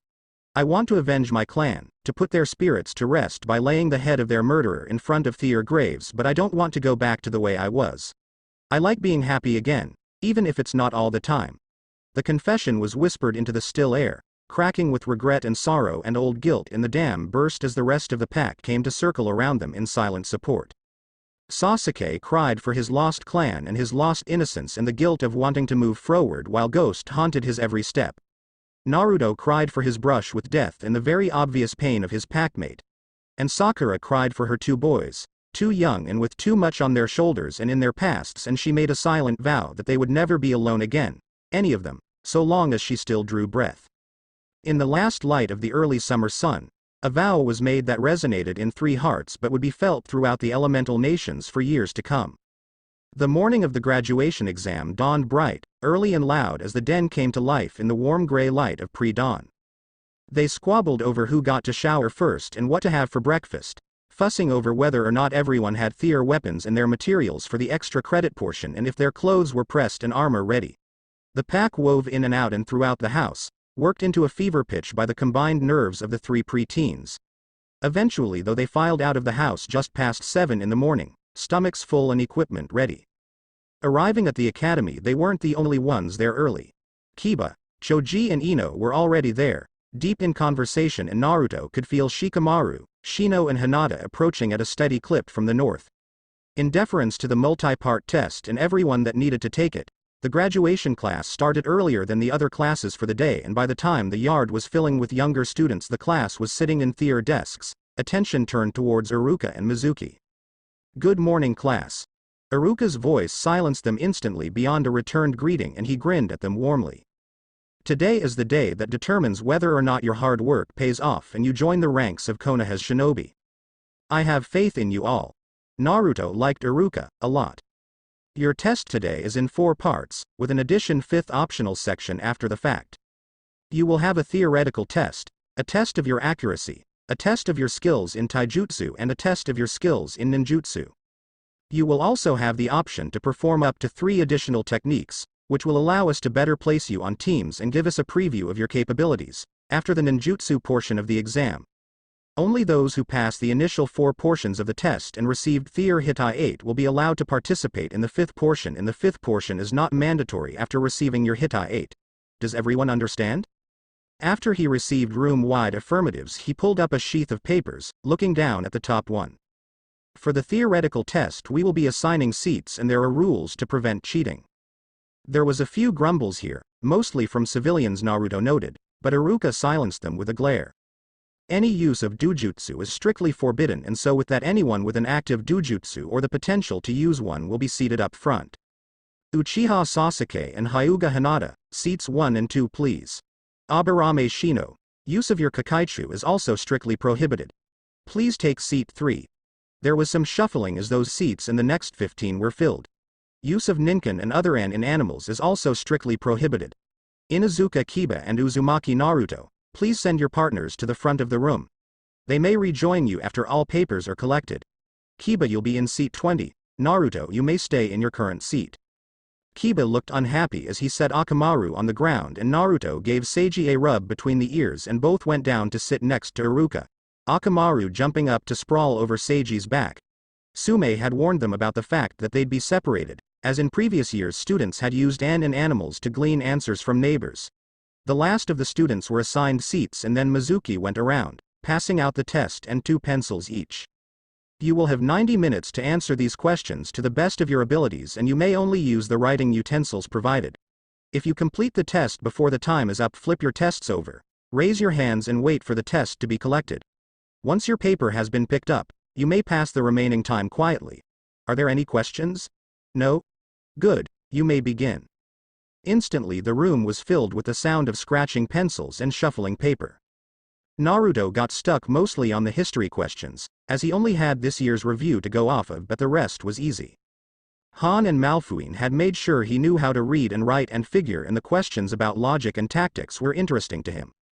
Surprising no one in the trio, Sakura finished first, just over the 40-minute mark, and Sasuke followed her 7 minutes later. Naruto wrapped up just past the hour mark, made sure the test was signed and then flipped it over, raising his hand.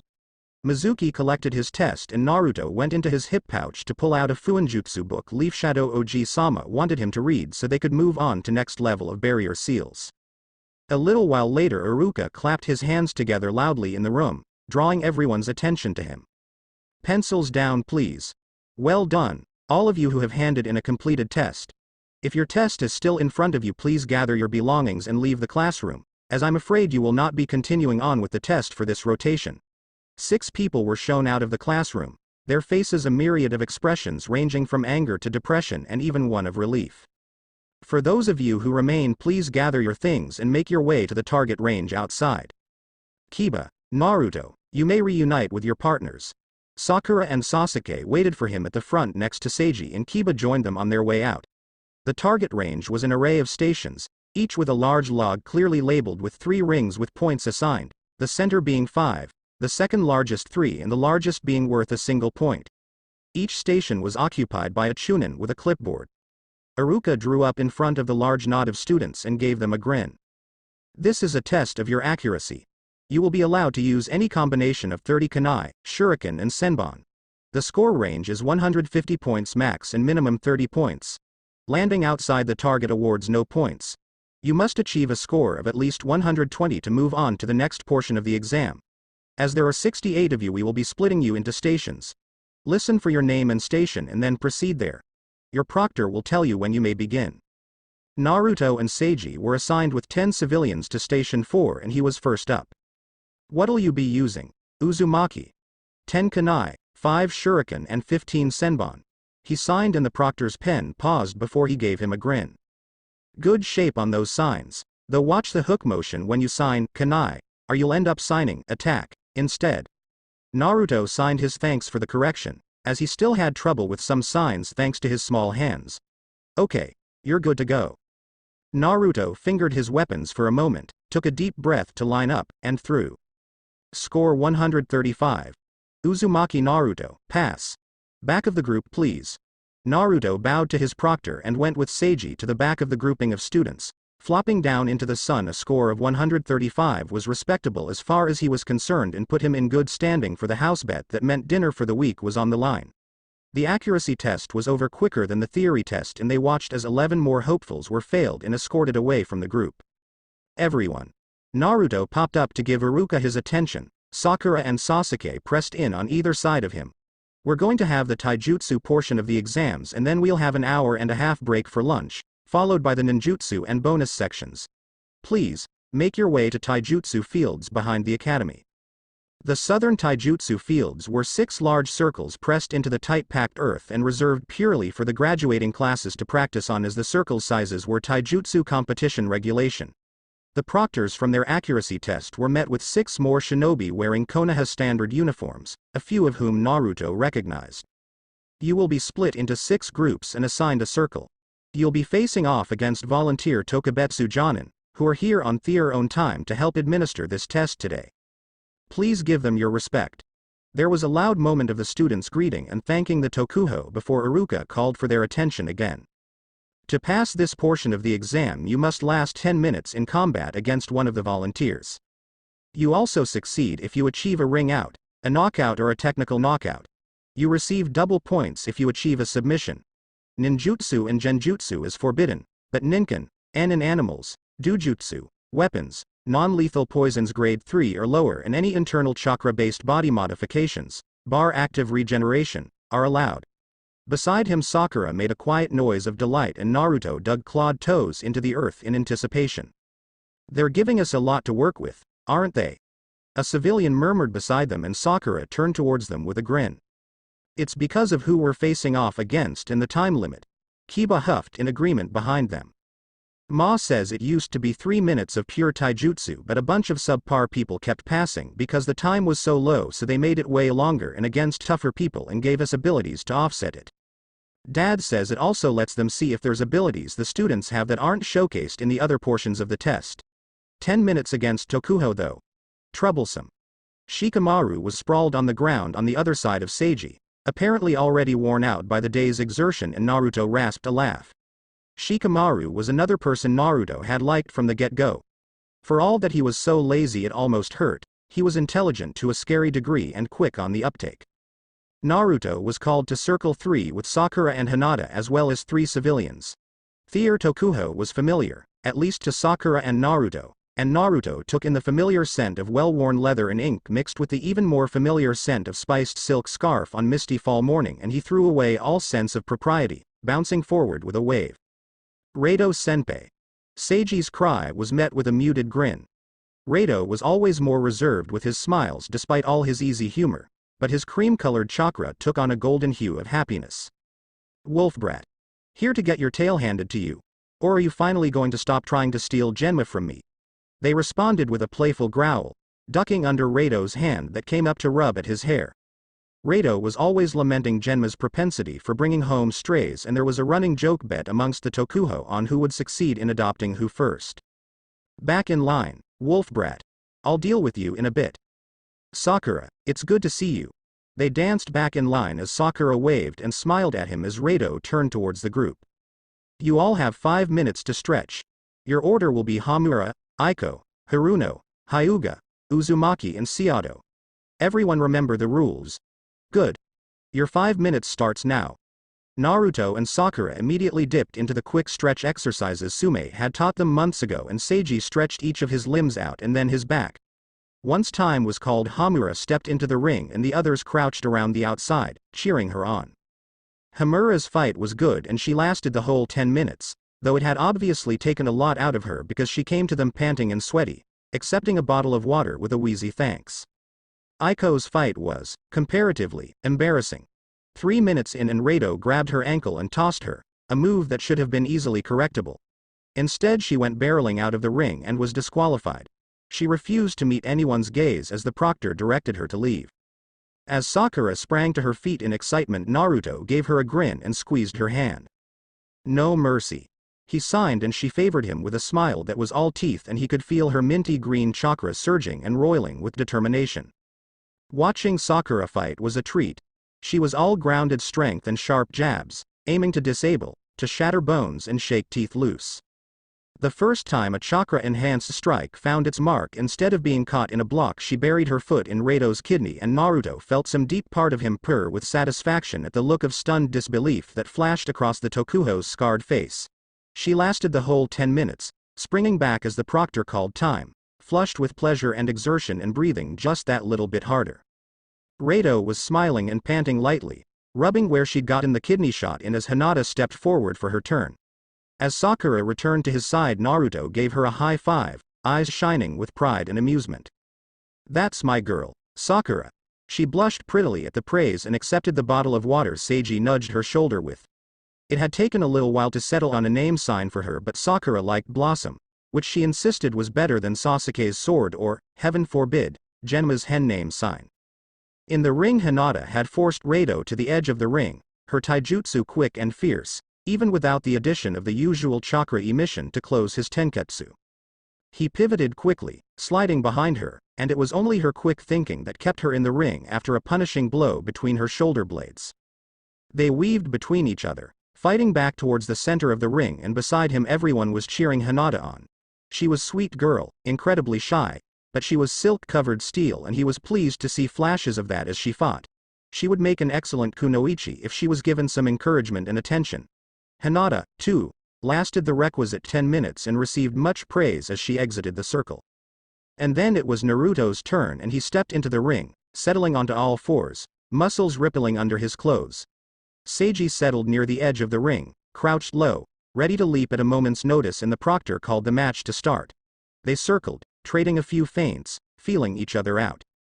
Rado struck first with a nasty strike from the left, and Naruto barely dodged it by springing up from his crouch, snagging his claws in Rado's sleeve and using his momentum to kick him in the chest, staggering him.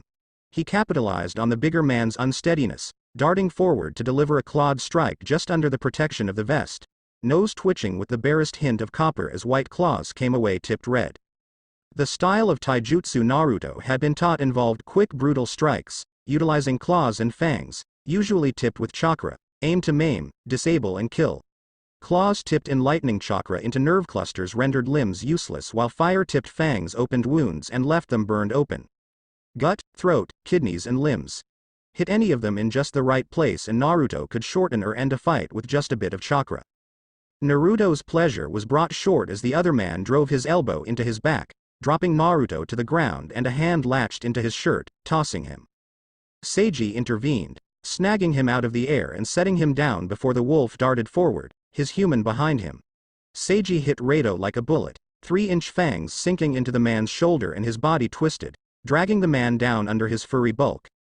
Just as he was about to land and sink his own teeth into the vest of the other man, he refused to use a throat bite on a comrade. Rado twisted free and rolled away, panting, facing them. "Got a plan?"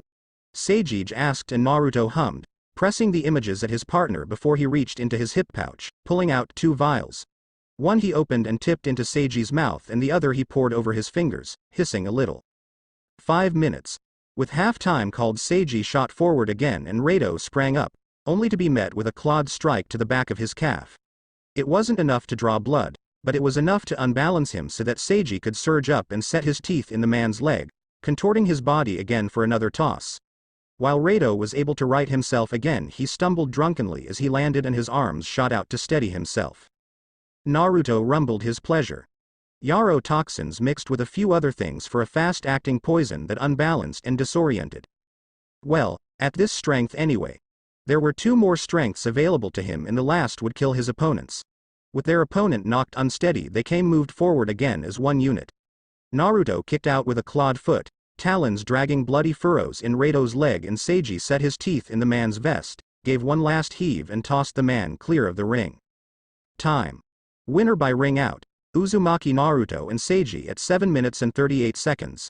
There was cheering from around them as everyone watching the fight, including people from the nearby rings, congratulated them as they padded over to where a medic was running green chakra over the few wounds they'd managed to afflict. Naruto retrieved the antidote from his hip pouch and placed it in Rado's hand. "Take that with water and give it 5 minutes. It'll clear up easy." He gave the medic an easy grin as the Tokuho grumbled about being bested by a tiny brat and his overgrown rat before they rejoined the line. Hinata and Hamura congratulated him, and Sakura scooped him into a tight hug. There was a small break as Rado had to wait for the antidote to kick in before he rejoined the ring, looking good as new except for a few rips and tears in his uniform. Seato managed a good fight and made it the 10 minutes, looking like the midway between Hamura and Sakura's matches. Everyone done, they were dismissed to lunch, and Naruto herded Hinata with them when it looked like she was going to slink off to eat on her own. They were joined by Sasuke, Kiba, Choji and Shikamaru. Shino declined to join them, and Ino sat with the other girls, barely picking over her bento. Lunch consisted of bragging over their matches and hinting at abilities that they were going to use in the bonus section. Sakura and Kiba tried to wheedle out of Naruto the ability he'd been working on in secret for it, but he was smug and tight-lipped. He'd been working on it in secret for a reason, though Hana knew what it was, as it was a technique that couldn't be practiced alone until it was completed, and she was not only willing and able to keep a secret but usually available in the evenings if there was no mission for her to do. Eventually they made their way back to the classroom they started in, and Naruto took a look at how much emptier it was now. Of the 74 that had come this morning, only 40 were left, and only 30 in total would pass, for 10 teams of 3. The taijutsu portion had eliminated 17 more people, as well as the 11 from the accuracy portion and the 6 from theory. They were left to sit at the seats of their choosing, and Sasuke and Sakura joined him in the back, poring over the grocery list and lamenting Sasuke's win of the dinner bet with an accuracy score of 142, beating Naruto by 7 points and Sakura 11. Attention everyone. It was a different proctor this time, one they recognized as Matsuri-sensei, and he tapped his clipboard with his pen, nodding with a grin. First, let me congratulate you all for making it this far. You're almost there, and within the next few hours, many of you will walk out of here as shinobi of Konoha. No mention of the almost dozen who wouldn't make the cut this time. Now, in a room across the hall is a panel of 5 examiners. You'll be called, one by one, into the room to perform the Academy 3. In order to pass, you must perform, with a degree of mastery, the Kawarimi, the Henge, and the Bunshin. You may perform a variation of the Bunshin if you believe you have the mastery for it. Are there any questions? Would anyone like to withdraw now? One person withdrew, and Naruto recognized him as someone who'd been struggling with the transformation jutsu all year. They were called randomly, with only about 5 minutes between names. Naruto was the first of the trio, and he strode into the room with his head high, Seiji pacing regally behind him. The examiners were Iruka and Mizuki, a man Naruto recognized as the headmaster of the academy, and 2 other chunin he couldn't name off the top of his head. Good afternoon, Uzumaki-kun, said the headmaster. Good afternoon, headmaster, examiners. Seiji intoned from where he had settled onto his belly at Naruto's heels as Naruto bowed. Please begin with the Kawarimi. Substitute with chair on the far side of the room and back again. Naruto snapped through the shortened seal sequence and was gone in a puff, the chair clattering in his place before he did it again, settling back in front of the examiners. Well done, Uzumaki-kun. Now the Henge, if you will.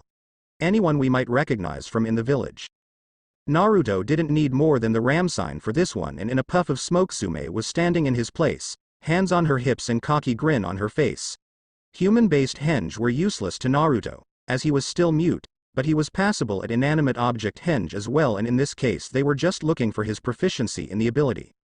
Very nice. Naruto released the technique. Last, the Bunshin please, or a variation of it. 3 should do.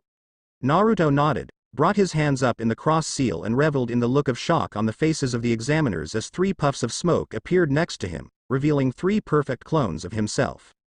Kage Bunshin had been one of the first techniques that he'd been taught, just after his 7th birthday when he'd started training in earnest. They'd quickly determined that he was pure Uzumaki with his massive chakra reserves, which were only enlarged by Kurama's presence, and regular Bunshin would be forever out of his reach. The fact that it was technically a kinjutsu gave Han about 3 seconds of pause before he went on with it regardless. I'll say Uzumaki-kun, well done. 3 perfect Kage Bunshin is no mean feat, especially given your age. Congratulations, you pass. The headmaster held out the Hitai 8 to him, and Naruto took it with a bow, grin splitting his face. Do you intend to participate in the bonus section? A nod. Alright. Head for training ground B. Let the proctor know what, if anything, you need for your techniques. Congratulations again.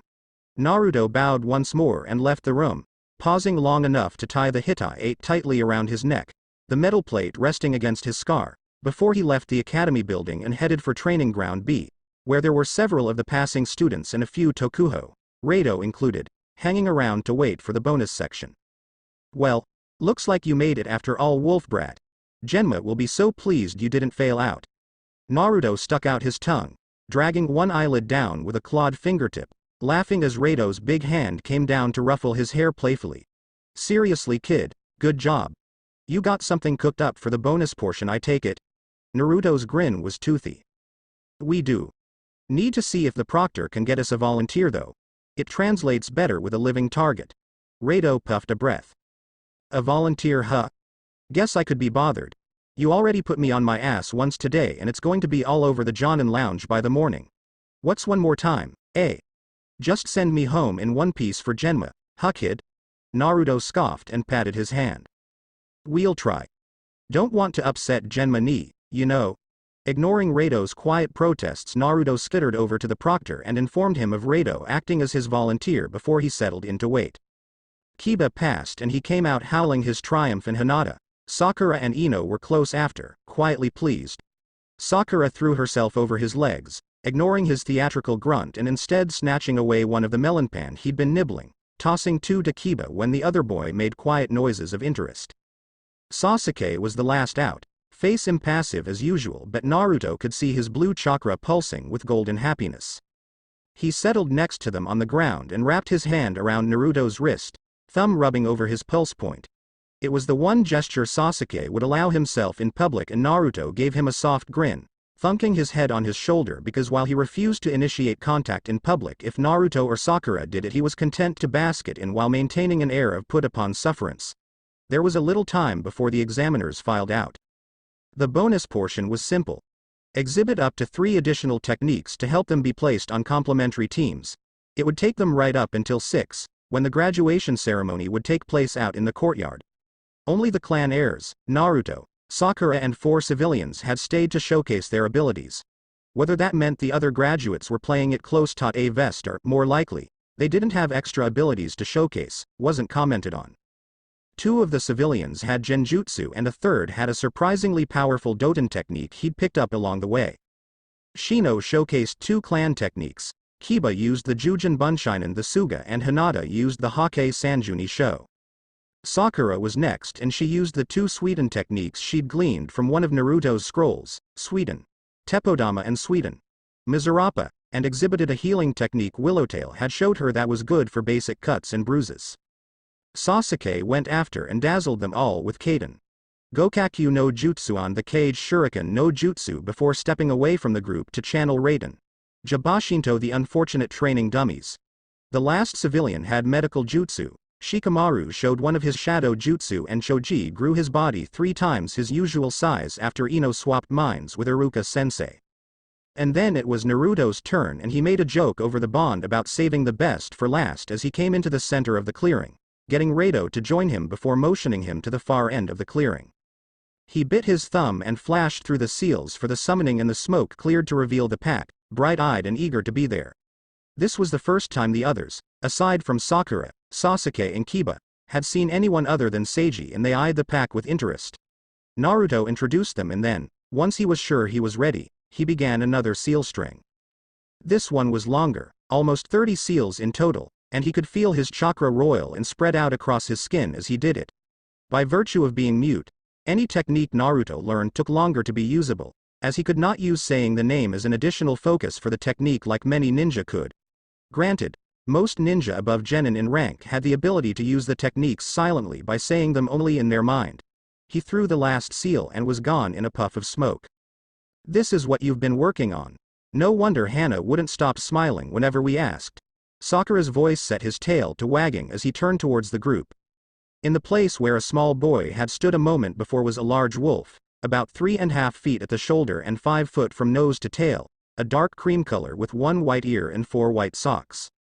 The Okami Bunshin was the very first techniques he'd learned, as was tradition for summoners of the wolves, but had been unable to use it properly until recently. As before, whenever he used it, he'd materialized with 3 tails, an indicator of his mastery over 3 tails of Kurama's chakra.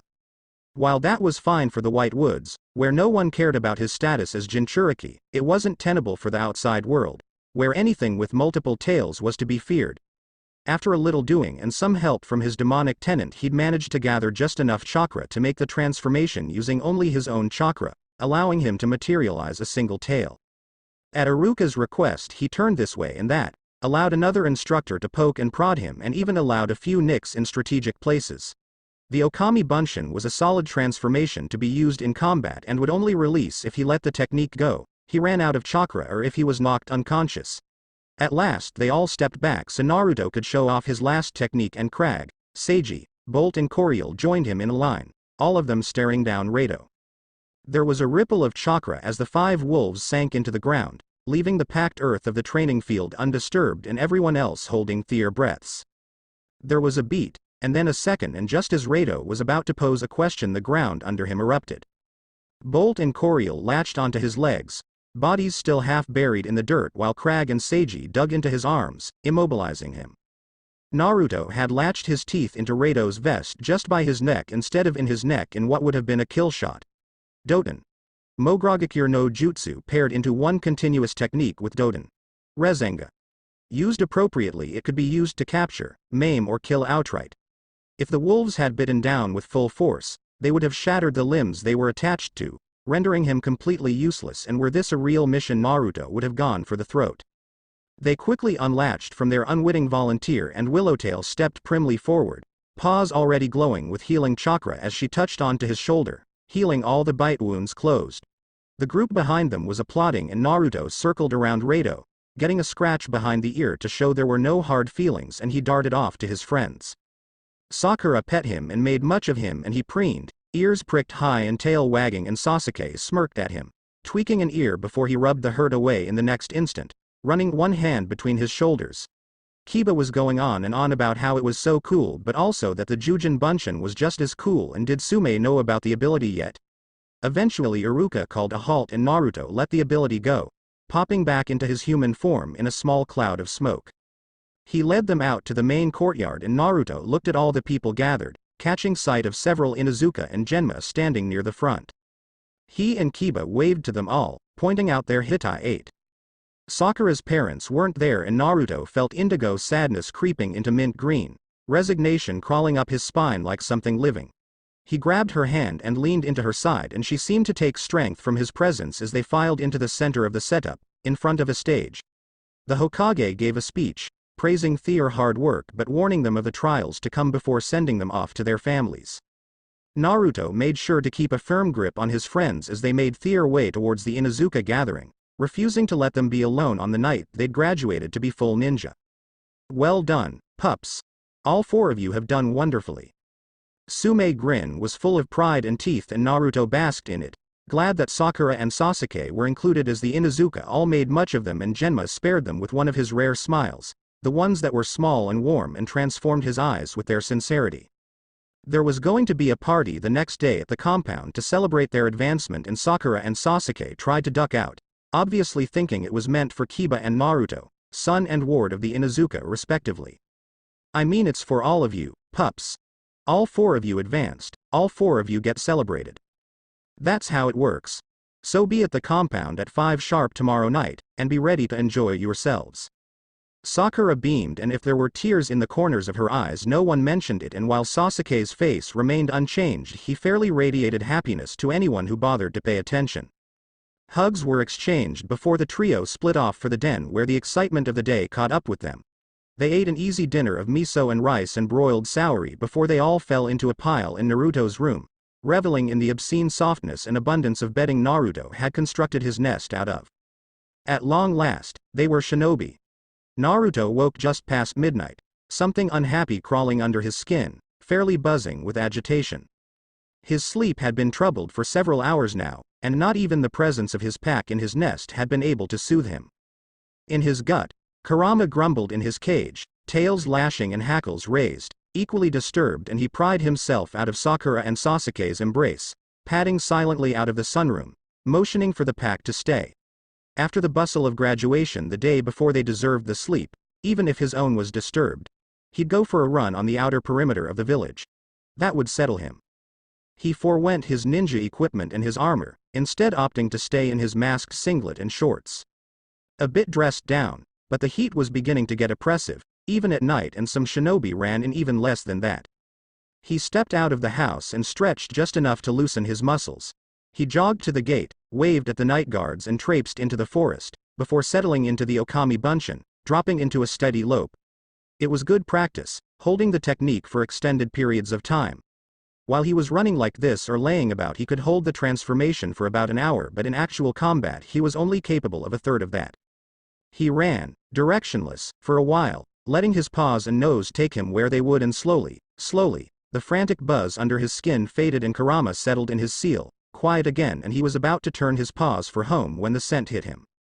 Blood and terror overlaying the sense of cool and deep places of the earth and milky tea on old redwood table, a deep and heavy malevolent chakra hanging over it all. This close to the gate, he wondered how none of the guards had sensed it, but, then again, he was an excellent sensor.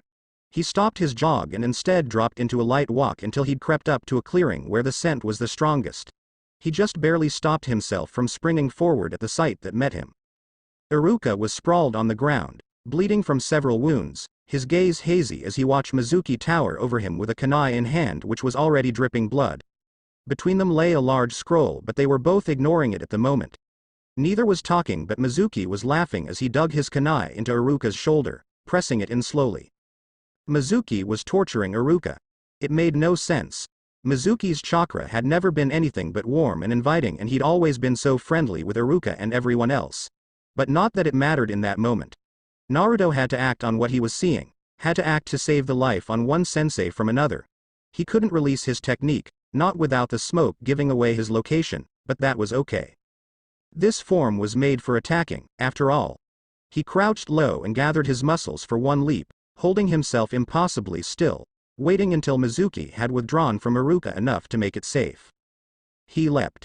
His body soared across the gap and hit Mizuki, both tumbling to the ground with a thud, and Naruto made sure to snap his teeth in whatever flesh he could feasibly grip, taking 3 fingers with him, spitting them out as he scrabbled to his feet, snapping and missing as Mizuki kicked him off, making sure to drag the kunai through his skin as went, staining cream fur crimson as a deep jagged wound was opened up.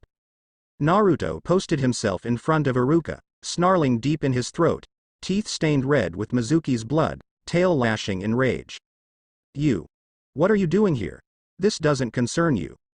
Naruto snarled and dashed forward again, unable and unwilling to answer him. He wasn't as used to attacking in this form as his was his human form, and took several injuries because it. By the time they'd fought to a standstill, he was cut all over. There was a rip in his ear that would surely scar, and he was missing a tooth. Several of the wounds were deep, and Naruto swore he could see a flash of white from the initial injury on his shoulder. That would take a week or more to heal, even with Kurama's healing factor.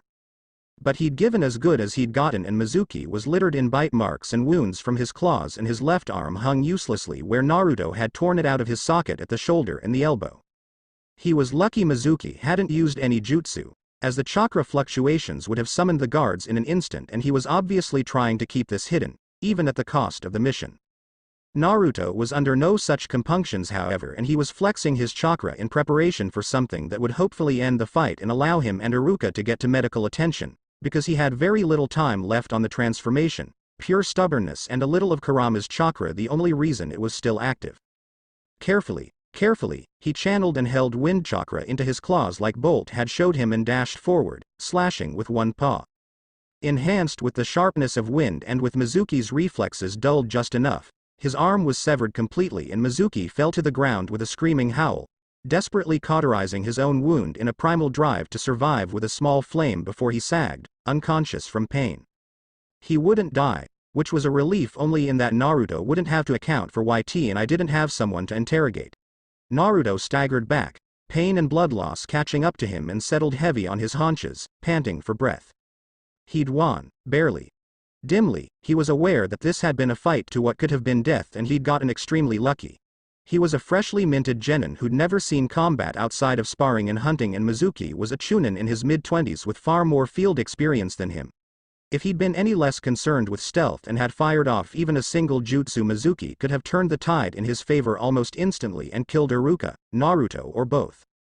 He let the already wavering transformation drop, leaving him sitting there in the shredded remains of his singlet and shorts.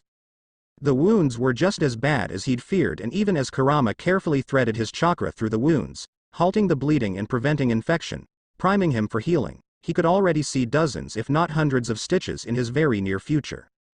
Sume and the pack were going to kill him, Without a doubt, and Sakura was going to wear his skin for managing to get into trouble while out for a run. Pushing that thought aside, he flexed his chakra once, twice, and cast it wide in a simple flare, making sure it pinged off the four-man Anbu cell to Theer East, only withdrawing when he felt them turn off their patrol pattern to head towards them. He lay down and darkness swamped him.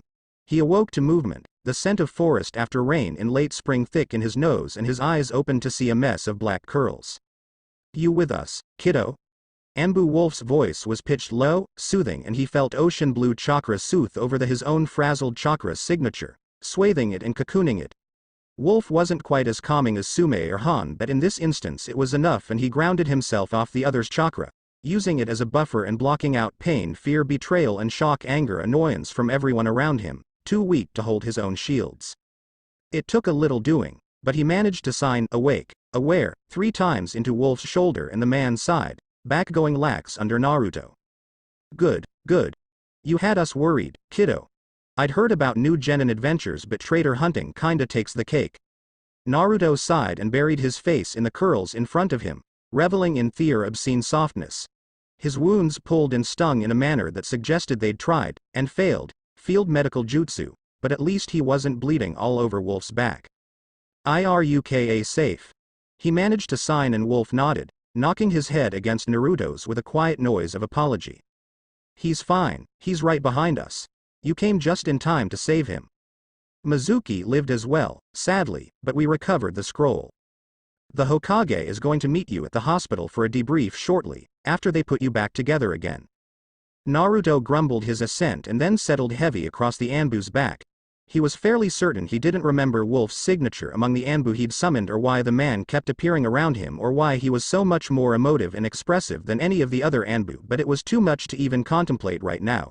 Instead, he let himself drift as they returned to the village, focusing only on ocean blue chakra and his next few breaths. Iruka sat in his hospital bed, hands crossed in his lap, staring pensively at the bed next to him, where one of his students slept. He'd almost gotten Naruto killed. Naruto, who was 11 years old and who'd only received his Hitai 8 just over 12 hours ago and fought bravely against Iruka's friend-turned-traitor. The boy was a mess of bandages, swamped in a green hospital outfit a size too big for his tiny frame, curled into a tight ball under several hospital blankets.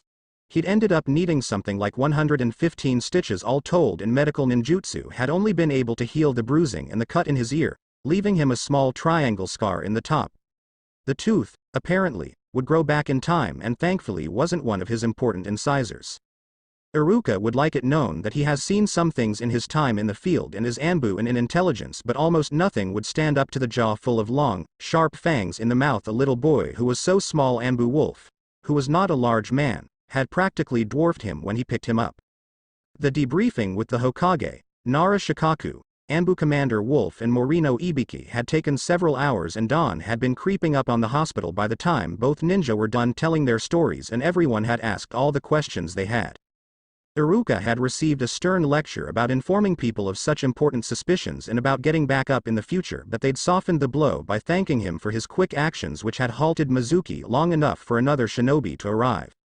Naruto, who knew he'd barely escaped with his life and only by sheer luck, had also received a dressing down for taking on an opponent so much stronger than himself, though he too received praise for his quick and decisive actions, which not only allowed for the return of the scroll but also the capture of a traitor who may have valuable information and the rescue of a fellow shinobi. Both were receiving commendations and in a successfully completed a rank on Theer files, as well as a rank pay. Iruka, for the second time in his storied and classified career, felt absolutely no pride in his accomplishment. He'd been friends with Mizuki for years, since before even the Kyuubi attack, and yet the man had slipped this by him, and it wasn't until he'd cornered him in that clearing that he'd realized how badly he cocked it up, allowing the other to get the jump on him. Had he gone soft, working in the academy? Or was he just blinded by the bond he shared with the other man? Not that it would matter now. They would pump Mizuki for information and likely execute him. Death would be a kindness though, considering the damage Naruto had done. One arm gone, the other missing 3 fingers. He'd never be able to do anything on his own again with only 2 working fingers, let alone be any use as a shinobi.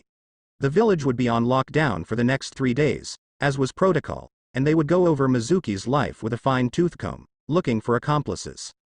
A knock on the door shook him from his reverie and he turned towards the clock. 5 in the morning, and nurses generally let themselves in after announcing themselves, which meant they had a visitor. Considering the time, it was most likely someone for Naruto, as Genma wouldn't bother with something so mundane as knocking, no matter how hard Rato tried to make him. "Come in," he called, surprised at the rough quality of his voice. Then again, pain and exhaustion and crying tended to do that to a person. Sure enough, it was Sume who let herself in on quiet feet. She was dressed in mission loadout with her ninkin at her side, a blue bundle under her arm. She paused to look at him before making a motion with her hand, and Kuromaru leapt up onto his bed, laying his not inconsiderable bulk over Iruka carefully. "Nothing solves problems like puppy piles." Sume's voice was amused and Iruka blushed lightly, though he buried his hands in Kuromaru's thick fur, reveling in the softness and heat. Sume went over to Naruto's bed, running soft hands over his head, and the boy blinked awake, crooning as he recognized the other woman. "Idiot pup. Getting into trouble the minute I turn my back. What am I going to do with you?" Her voice was light, teasing, but Iruka could see the worry in her. It was in the tightness in the skin around her eyes and the way her hands smoothed over his skin, taking stock of all the bandages wrapped around him. Naruto nuzzled into the touches, not bothering to answer back beyond a few quiet sighs and nods. He felt like he was intruding, and he buried his face in the nearest object that was available, which just so happened to be Sume's partner. Iruka caught bits and pieces of the conversation without meaning to, though he assimilated the information that was now available to him. The village was, indeed, on lockdown, and many of the Inuzuka were being called away for the duration, so the apparent graduation party was being postponed. Sakura and Sasuke were both apparently now at the Inuzuka compound with the rest of Naruto's summons, and the only reason they hadn't followed Sume to the hospital was the visiting hours, which Sume was not subject to as Naruto's guardian. Eventually her voice drifted off and there was the rustle of cloth. Iruka looked up and watched her unravel the bundle, setting a change of clothes on the small table beside his bed and then draping a large blue blanket over him. There was a final goodbye, and then Kuromaru was hopping lightly off Iruka's bed. She bid him good night and left the room, flicking the lights off after her, and Iruka sunk into his bed. Sleep was a long time in coming. The day of team of assignments came and the den was much calmer than graduation had been. Their equipment was set on the ground in the living room, ready to be grabbed, and Sakura changed Naruto's bandages while Sasuke took his turn manning the stove to make breakfast. "I still can't get over your healing factor. It's fascinating. These wounds look weeks old already, and that tooth is almost in. If only I could." Naruto cut her off with a grunt, rolling his eyes. "No, you are not allowed to experiment on me, Sakura. We've been over this." Sakura huffed playfully as she pushed his hands down, checking the last bandage as she rose and stretched as Naruto pulled his tops back on, tugging at the straps of his ringmail so it connected to the lower half of his armor. I know. Doesn't mean I'm not going to take notes every time you get injured. You continue to be terrifying, Sakura." Sasuke's dry voice came from the kitchen and Seiji barked his agreement. "Breakfast is finished, by the way. And yes, there's coffee." They padded into the kitchen and grabbed portions and drinks and sat at the table, making quiet conversation. The lower floor of the house was wide and open, the kitchen and dining area connected to the living room with no walls in between, and the whole lower floor was bathed in natural light from the large windows, and it warmed the room nicely. Breakfast wrapped up and they grabbed their equipment, sprinting out the door. While team assignments didn't start for another half hour, they wanted to arrive in plenty of time to be seated. The academy was empty when they arrived, normal classes having let out for the month-long break between rotations, and they made their way through the echoing halls, almost reverently quiet. Never again would they come here as students. They were genin now, and the only way was up. Hitaki Kakashi had received a lot of tough missions in his day. Assassinations, hunting traitors, rescue missions, reconnaissance deep in enemy territory. You name it, chances are he'd done it at some point in his career. But this was shaping up to be his most challenging and daunting task yet. Passing and training a genin team. Oh, the Hokage had been trying to get him to do such a thing for several years now, but it had never stuck before. He would pull himself away from Anbu long enough to test and then subsequently fail whatever brats they'd given to him before melting back into the shadows until they tried again, like clockwork every 6 months. This time was different though. This time not only was the council playing politics in that he'd been given the last Uchiha, but he also had a personal stake in it. He'd been given Uzumaki Naruto, son of his beloved teacher and another person who he'd almost failed. After his little episode the day of Naruto's arrival, he'd gone to the Hokage after wriggling away from the Anbu Med Bay and managed to convince the Hokage to give Naruto to him after the boy had graduated. He'd been pleased with himself until he'd seen the glint in the old man's eyes and realized he'd just agreed to take on a team. The string of words that had left him at that realization were not fit to ever be repeated in company. He'd tried to get himself assigned to Naruto's guard but had been denied, and instead did what he did best. Bent the rules just enough to get what he wanted. Or tried to anyway. His plan had been to engineer a meeting with him and try to get to know him, so he would have an excuse to spend time with him. Since he couldn't just walk up and say, "Hi, my name is Hitaki Kakashi and your father and mother were my teachers and practically raised me," he tried to run into Naruto in the market or at the training grounds. Only Naruto trained and lived with the Inuzuka within days of his arrival in the village and then lived and trained on his own land. He couldn't watch from the property line because that was creepy, even for him. So it was with ill humor that he'd waited until the Genin exams and then joined the rest of the other prospective Jonin sensei to watch the physical components of the exam. By then he knew he'd also be taking on the Uchiha, so he'd made sure to pay attention to him as well. He was surprised, to say the least. He'd expected the boy to be skilled, yes, but also a ball of angst, for him to spurn his classmates and turn his nose up at teamwork. Instead, while he was still aloof, it wasn't with everyone and he was downright fuzzy with Naruto and another girl, a civilian he didn't know the name of. He carried about him an air that was not quite fully content, but at ease and assured of himself. Naruto was also shaping up to be interesting in his own ways.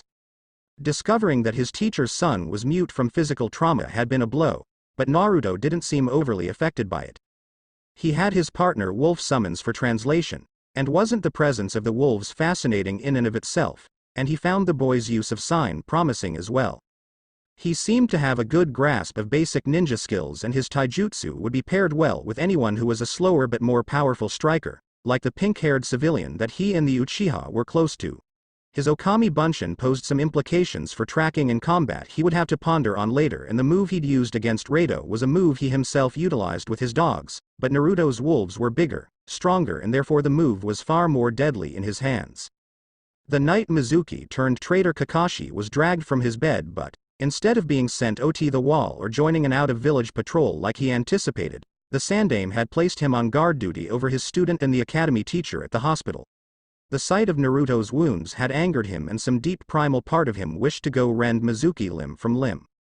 When he discovered, later, that Naruto had done that for himself and torn Mizuki's arm off, he'd felt nothing but vicious pride. When the day of team assignments had dawned, Kakashi had spent the morning at the memorial stone, as he did every day, but he was uncharacteristically talkative, filling the air to cover the nerves he felt. He spoke to Minato and Kushina, telling them what little he knew about their son, and he spoke to Rin and Obito, lamenting about taking on students and his probable shortcomings as a teacher. The meeting was at 9 that morning, and he would show up at 10:30. Late enough to be in character but not so late as to garner scorn from his cute new students. At 9:30 he hopped into a tree outside the classroom and set to watching, making sure to tamp down his chakra. It wasn't enough and Kakashi watched as Naruto's head came up, his sharp amber gold and blue gaze landing on Kakashi, which drew the attention of the young Uchiha and Thier III, the pink-haired civilian he couldn't quite remember the name of. Right, censor. And a powerful one at that, to see through Jonin-level chakra suppression. Giving it up as a bad job, he leaned in through the window, taking in the scene they presented. The girl was dressed in dark shinobi pants and dark maroon shirt, her hair drawn back in a severe tail while she held a green scroll in her hands. The Uchiha was dressed in white shorts and a dark blue shirt with a high collar, a small Uchiha fan printed into his shoulder. He was sharpening kunai, a senbon clenched between his teeth as he worked. Naruto was dressed in the summer version of the Konoha uniform in dark gray, the collar of the shirt hanging low enough that Kakashi could make out the top of a set of ringmail and a masked singlet much like his own, the bandages from his wounds still stark white against his tanned skin. There was a brush clutched in his hands, hovering over what looked like, to Kakashi's untrained eye, a partially completed barrier seal and his partner hanging off of his shoulder, looking half asleep. My first impression of you guys, I think you could be tolerable. Meet me on the roof. No need to get their hopes up too much, and with a burst of chakra he used a shunshin to get to the roof, settling onto one of benches. They came, not through the door like he thought they would but rather up the side of the building, looking at ease with what should have been an advanced chakra control exercise for him to teach them. They settled onto the ground in front of them, Naruto leaning against the wolf, Seiji if his memory served, and Sakura leaned against him, Sasuke sitting contentedly on his other side. With 4 pairs of eyes leveled on him, he gave them an eye smile and clapped his hands together. So, let's start with introductions. Tell me your name, your likes, dislikes and your dream for the future. They continued to gaze at him placidly before Sakura spoke up, elbow propped on her knee and chin in her hand. Why don't you go first, sensei? Show us how it's done. There was something lurking in the depths of her eyes, something that spoke of tightly restrained danger, and Kakashi hummed. Alright. My name is Hokage Kakashi. I like a lot of different things and dislike a lot of other things. My dreams? Never really thought about them. There was a distinct air of annoyance and they traded unimpressed glances. Now you guys. How about you first, Pinky? That eyebrow twitch promised pain and suffering. Haruno Sakura. The boys know me already. When nothing else was forthcoming, he felt sweat bead on his temple and he huffed, turning to Naruto and pointing at him. Uzumaki Naruto and Seiji. My pack knows all there is to know. The boy's hands were sure and the signs came easy, though there was some slurring because of his small fingers. Something like despair came over him as both boy and wolf were silent and he pointed at the last student, though he didn't hold out much hope for this one above the others. HN. Of course. He deserved this.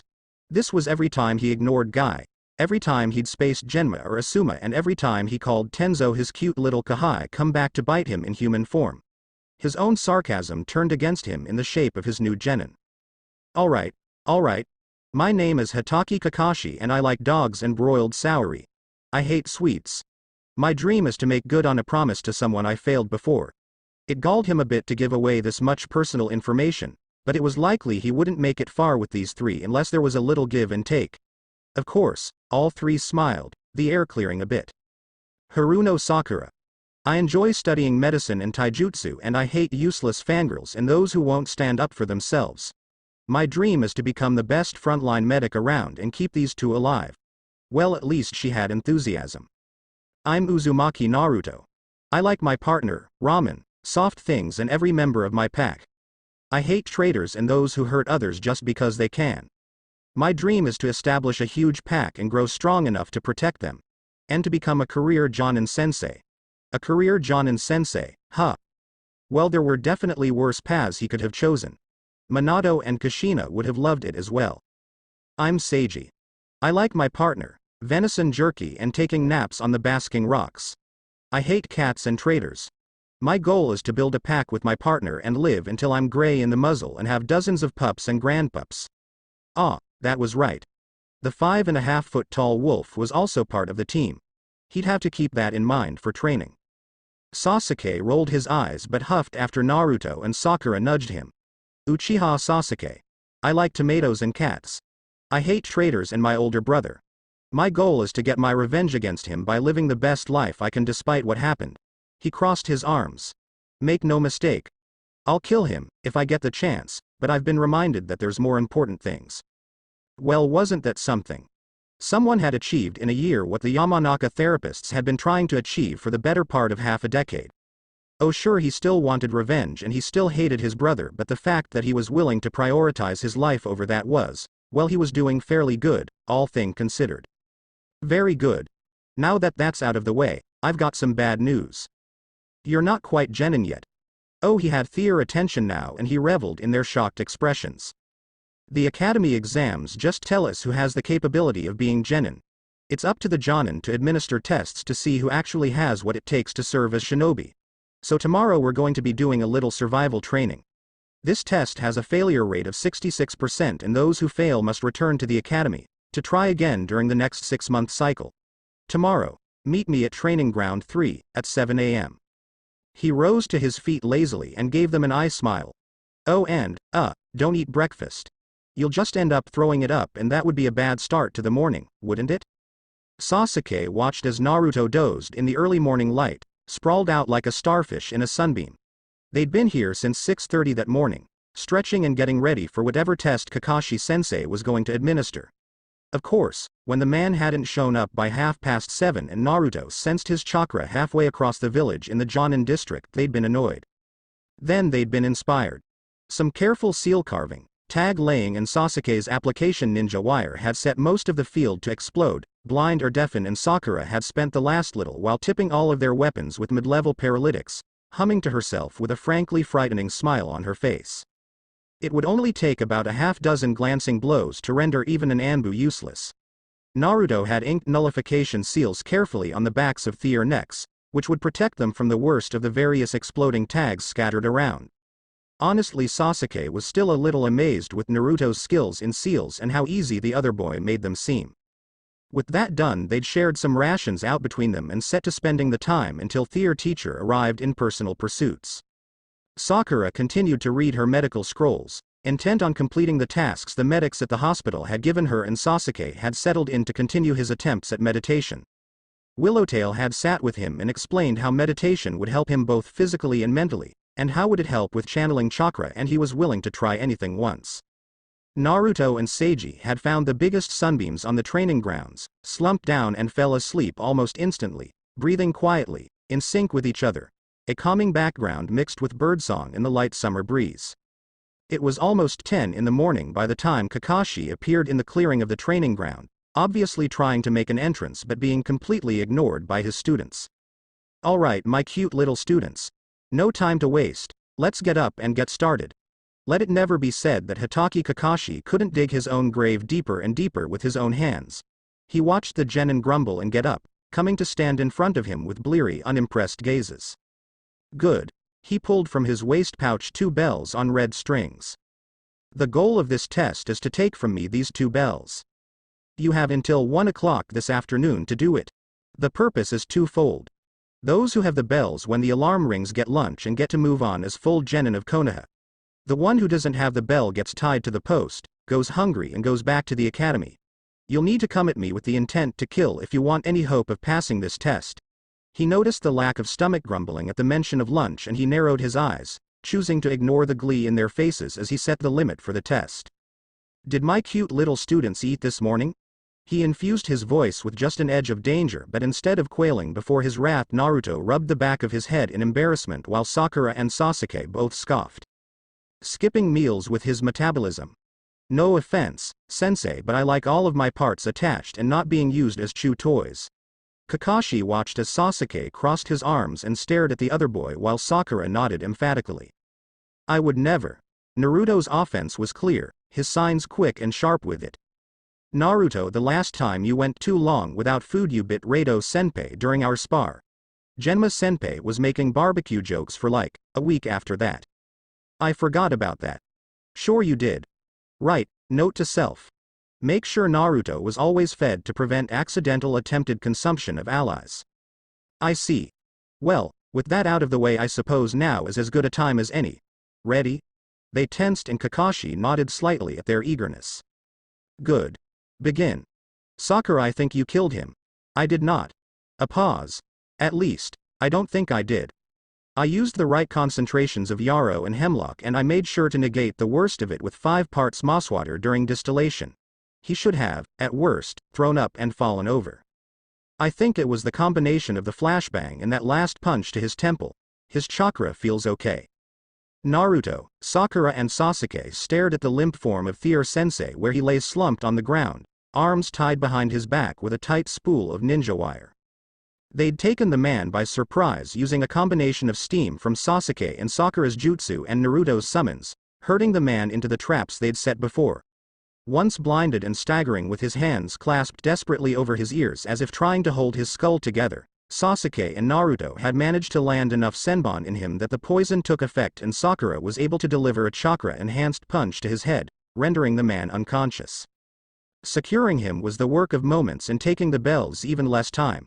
Of course they realized what was meant to happen. After all, there was no 2-man cells in the shinobi ranks. The bells were meant to pit them against each other.